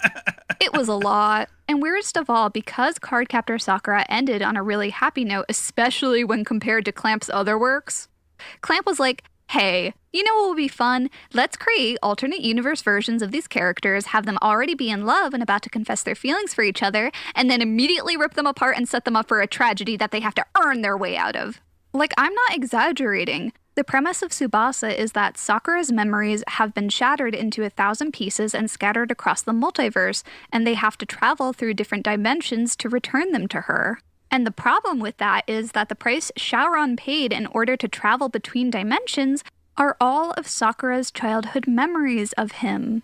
So even if they restore all of her memories and she returns to who she was before, she'll never be able to remember that they were childhood friends and that she was in love with him. She can still make new memories, but those old memories of him will always be staticked over. And Clamp did this for 7 years, with Tsubasa ending in 2009 and Holic in 2011. Which is why in 2016, the announcement that Clamp was going to not be making a reboot, but an actual continuation of the original Cardcaptor Sakura series, I think everyone was completely caught off guard. And after all of that, I gotta admit, growing up with the series and 16 years later, seeing Sakura and Shaoran, who they themselves had been separated for a year, finally be properly reunited, while the instrumental opening of the 3rd season of the original anime, I Am a Dreamer, starts to swell in the background. Ooh, I'm not gonna lie, that hit me pretty hard. Had me reeling a little bit. Just pure satisfaction. They did it. They finally made it. And you know what? I've been really enjoying Clear Cards so far. It's not perfect, but it does have a world-ending dragon, which in terms of stakes is more than I can say for the original series. And I'm really curious about what shenanigans Clamp is going to do next. Like I said in the beginning, Clear Card is still ongoing, and because of that, the anime is incomplete. It's the first half of a audience knows. Yeah, it just finished recently, I believe. Right? It only wrapped up in January, so they've still got a few Tankobon volumes to release. A couple of them have still yet to be released over in the West, but yeah, it has finally wrapped up. And I will say this: Clear Card is if you are a manga only fan, or if you're even an anime only fan, I would highly recommend Clear Card because it is perfect. If this is where they're ending with the Cardcaptor series, honestly, best way to have ended it, in my opinion. I'll have to catch up on that because I'm significantly behind. But no, I hear you there. A whole picture. So I can't really make a judgment on whether it's good or not yet, because there's still plenty of time for them to fuck everything up. Oh, well. And the Clear Card anime does have some of the same problems the original anime did, where the foreshadowing is way too heavy-handed for something that hasn't even happened in the anime yet, which is real frustrating. The anime and the manga both have separate pros and cons. Like, sometimes the fight scenes in the manga are just impossible to make out. Like, what is supposed to be happening here? And the anime automatically fixes that problem by color blocking.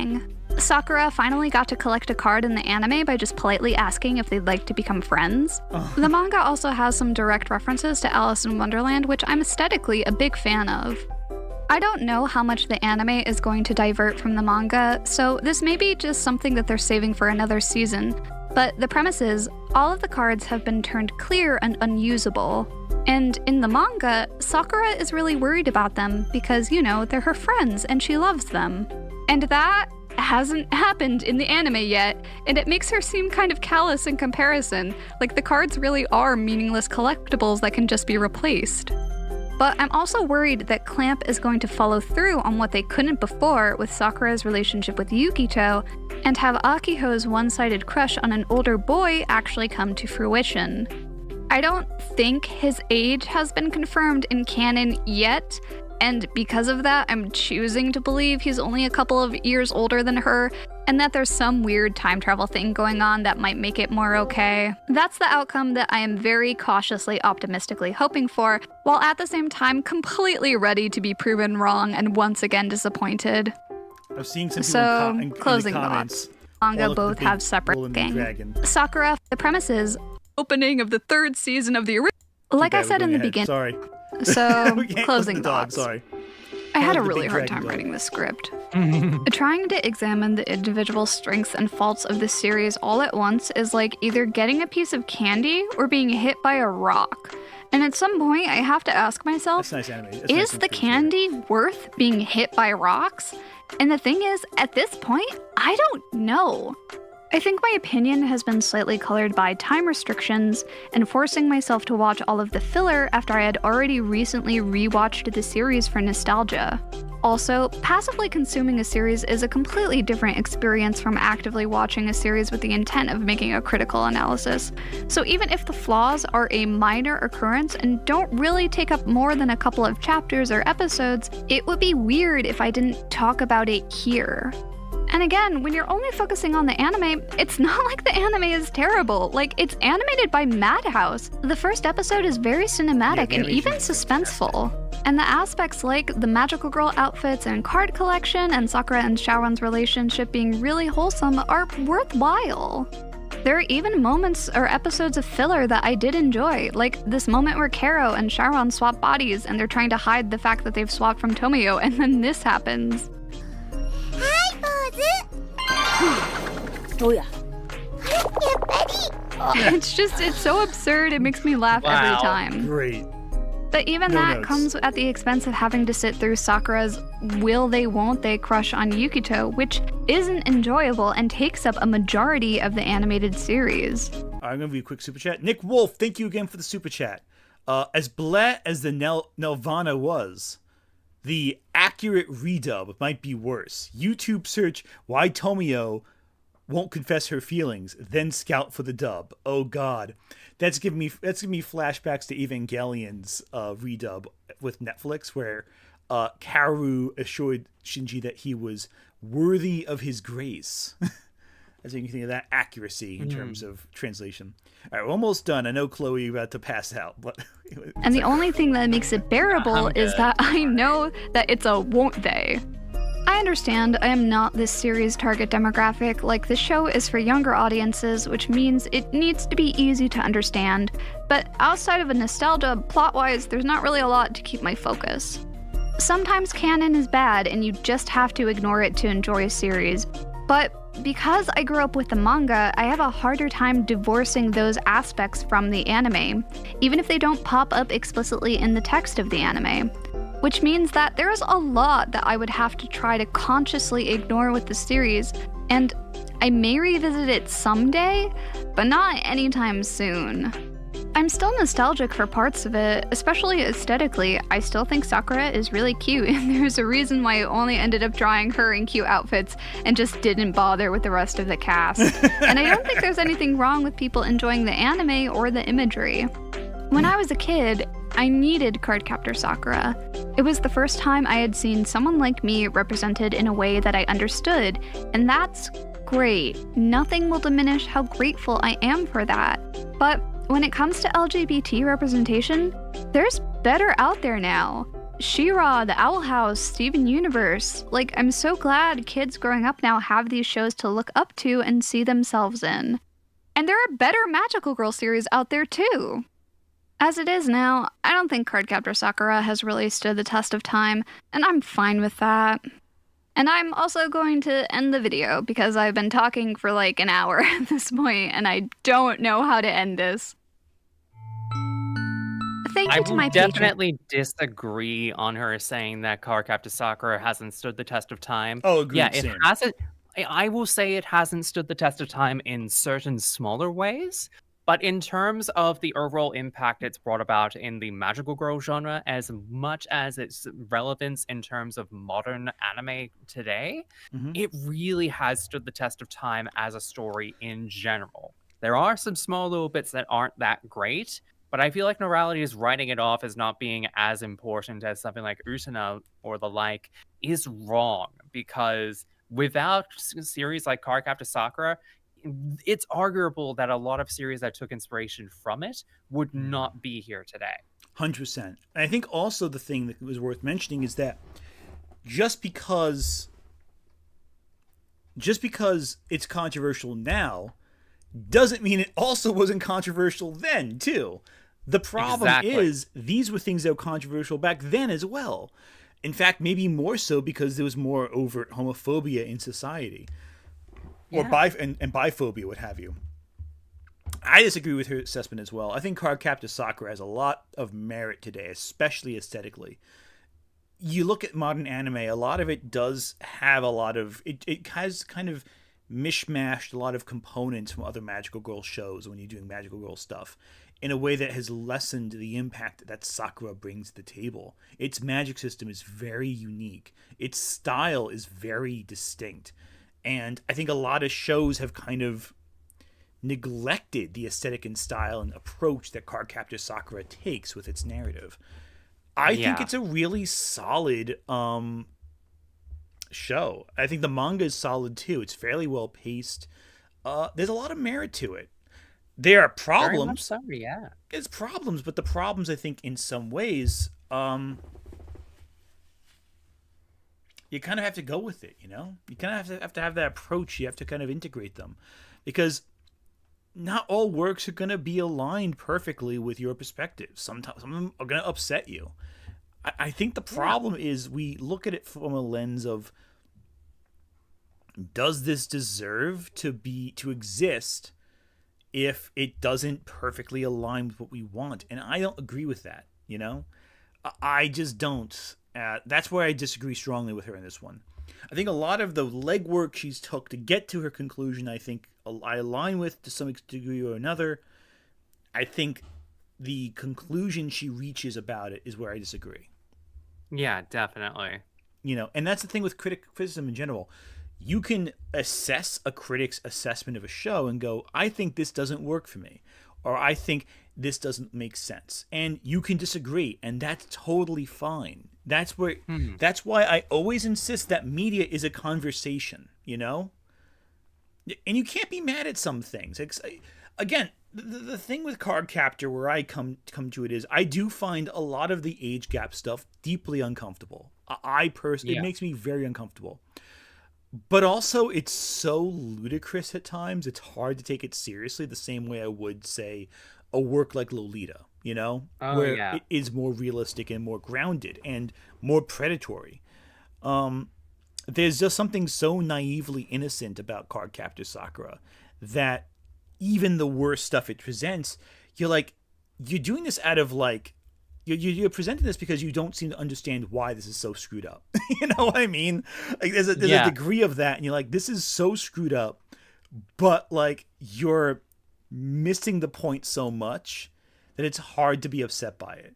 And I think that's one of the things that I love about Cardcaptor Sakura so deeply. There's a reason it's on my shelf, and I think visible in every... Okay, it's not super visible, actually. No, it's still visible. It's like center frame, but it's behind my head, actually. It's one of my all-time favorites. I think it's a very important work.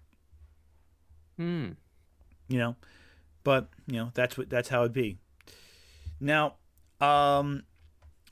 Draco Centaurus, thank you for super chat. Watching all this Noralities content back in the day, for me, what I noticed is her hard time separating her morals from what was normal at the time. Yeah, I agree. That's a fair point. She has a hard time separating her moral perspective on media from kind of approaching it from a step back, you know, taking a step back from it. You know, she's very, her form of criticism is very sensitive to the emotions she feels and the deeper resonance of certain elements. It's kind of complicated to do that with work. And I take a very different approach personally. Like I do take my emotional element into consideration, but I also try to see what the artists are trying to accomplish with the work. And I don't like assessing things in metrics of good or bad. I just don't think that's helpful. I think it's better to assess work from the perspective of, does this accomplish something meaningful versus not? But Chloe, what do you think? I'm sorry if I'm monopolizing the conversation here. No. My opinion on it has not unwavered with what has been discussed in this video. Has it really kind of made me reevaluate a few things? A little bit. But those were things that I have sort of reevaluated on in the last few years because I've gone back to Cardcaptor Sakura a lot more recently, and therefore I've been able to actually kind of reevaluate it on my own accord. It doesn't lessen my enjoyment or lessen my opinions on it. In fact, it sort of kind of emboldens my opinion in a sense, because now I can say, yes, even despite these, I still wholeheartedly enjoy this, and it's one of the series that I will go to bat for as being as influential as the likes of Utena, as influential as the likes of Sailor Moon, as of the likes of most 90s anime. Exactly, 100%.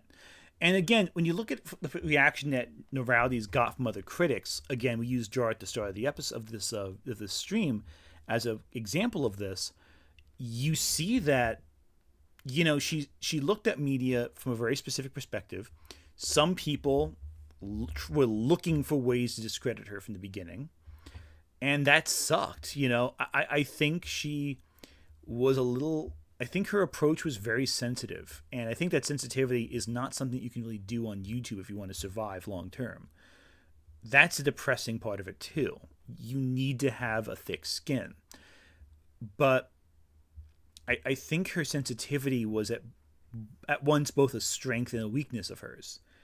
I think one reason she stood out for a lot of people on YouTube was that, you know, was that she was very sensitive and considerate of her approach to media. Now, if Noralities happens to ever watch this stream, you are more than welcome to message me and jump on a stream at some point. I don't think you will, but if you happen to come across this and you happen to be interested, let me know. I'll be more than happy to accommodate you, because I think there's a lot of interesting discussion to have with you and your style. But again, any closing thoughts, Chloe, on this? I think would be a good point. I think at this point in time. I'll be honest. I've said all I could really say about it. Like, I will definitely say if Noralities does ever come around to seeing this sort of thing, I would definitely love to work with her at some point, because like these have sort of made me realize that, like, well, yes, a lot of her opinions are a little bit not my cup of tea per se. The way that she phrases a lot of these things really works that well, and I feel like I would genuinely want to like bounce ideas off of that sort of thing, or have a discussion with her about that sort of thing. One, because she was part of my inspiration for getting into it myself, but also retroactively looking at her work now that I've had like 2 years of experience doing this like the way I have at this point, I definitely would want to see like where that would go at that point, because like, I don't know. That's just where my head's at. Oh, 100%. I would, yeah, no, it just sucks because she was a victim of her own success, I think, in a lot of ways. If she didn't get as successful as quickly as she had, I don't think she would have been scared off the channel so quickly. but it sucks. Definitely. Yeah, like and again, even comparing her older stuff to her later stuff, you can see her improve in real time. Like step by step by step, she was getting better and better and better with her videos, and I think she was just about to go into like get really, really good, and that's when she stepped back from YouTube. That's what depressed me the most. Like, if you look at her trajectory, she was so close, I think, to really cracking the formula that she needed for her channel. And just before that happened, that's when she left. Adrian Parchman, thank you for the super chat. I think she should have kept her fan art online and put her foot down. Yeah, I agree. Yeah, 100%. Everyone online, if you've been online long enough, has made something that they regret or are embarrassed by. You can either run from it or you can own it. I personally own it. I will talk about my weird shit I put up online all the time. But, that's my personality. I'm kind of confrontational when it comes to things. I don't think she was. And that's a factor you have to be a little careful of, I think. But again, that's and that's not her fault. That's just the landscape that we exist in. It's the reality of it. Sometimes you have to fight things, and sometimes you have to look for companionship and friends. And I like doing both. I like to fight when need be, and when I'm looking for friends, I'm gonna make friends. That's my goal, ultimately speaking. And again, as you saw with Jar, the hate campaigns against her were fairly ridiculous. If that was the best they could muster, that's embarrassing. And look at the people who criticized her. Jar especially. Like, she just seemed like a sweet girl, and it just sucks seeing someone get bullied off the internet. But, again, the vultures, when sharks smell blood in the water, they'll come and hurtle. Anyway, Chloe, I think we're going to wrap it up shortly. If anyone liked your content, though, Chloe, where can they find you? They can find me on right here on YouTube. I'm pretty sure like my videos might have popped up in their feed at some point or another. My most recent one is at the beginning of the month. I had to reissue out a video on Higurashi, which got copyright claimed to hell, but thankfully I was able to use that to my advantage because that's actually gotten some pretty good traction in the half a month it's been up for. I do also have another video coming out near the end of the month, which is one I am really, really excited about because myself, friend of the channel Jazzy Oliver, and also co-conspirator in the Chaotically Queer podcast Melissa Rowland, are going to be ranking every single weapon wielder in Kingdom Hearts from least powerful to most powerful. Oh my god, more Kingdom Hearts. One day I'm going to actually have to do a Kingdom Hearts video, and you're all going to have to suffer through it. Well, if you want to try and get a bit of an idea about it, you can actually check out friend of the channel Jazzy Oliver's streams on it. They've actually been doing the entirety of Kingdom Hearts lately. And right now, I believe she's doing Kingdom Hearts 2 right as we do this. Oh, yeah. Actually, that's a good point. Hang on a second. Let me change something real quick before I end the stream. Because they've instilled a function on these things called... I was going to originally raid Crim stream, but that has since changed. We no longer have to worry about that because that is... wait, let me get out of here. Okay, here we go. Cool, awesome. Sorry, I was just fixing a few things in the back end. Let me just fix this real quick. Everyone, stay around, chat. Stay around. Don't go anywhere. We're not going nowhere yet. Okay, cool. Let me just fix this. Jazzy. So Jazzy, I just. Here we go. Fix that and save. Hopefully nothing changed here. Good. Excellent. So, when this stream ends, you're going to be sent flying to Jazzy's video and be rating her. So, there you go. So, thank you all so much for everything. Tomorrow will be I'll be uploading my next video. It's going to be a trip. I know, Sai, if you're in chat, once you finish coloring the thumbnail, I'll set it up for members. If you want to become a member after this video, you absolutely can. You get access to Discord. I'll upload a link to Discord shortly thereafter. And yeah, I'm going to stop the stream now and send you all the jazzies. And you can just say that you came from my stream and go from there. Good. and tell her about Cardcaptor. Tell her that Tsubasa Reservoir Chronicles is more complicated than Kingdom Hearts. I'm sure she'd appreciate that. Yeah, tell her that. Tell her that. Just let her just like rage about that just for a little bit. Oh, actually, or maybe she'll be all like, "Wait, what are you talking about?" Actually, Sai just informed me that let me open this up. Open link. The thumbnail for tomorrow's video is actually finished. Here it is. Oh boy, let's go. This is going to be great. All right. So, y'all, I'm going to send you all flying away and right now. All right. Goodbye, everyone. Thank you all again. Bye.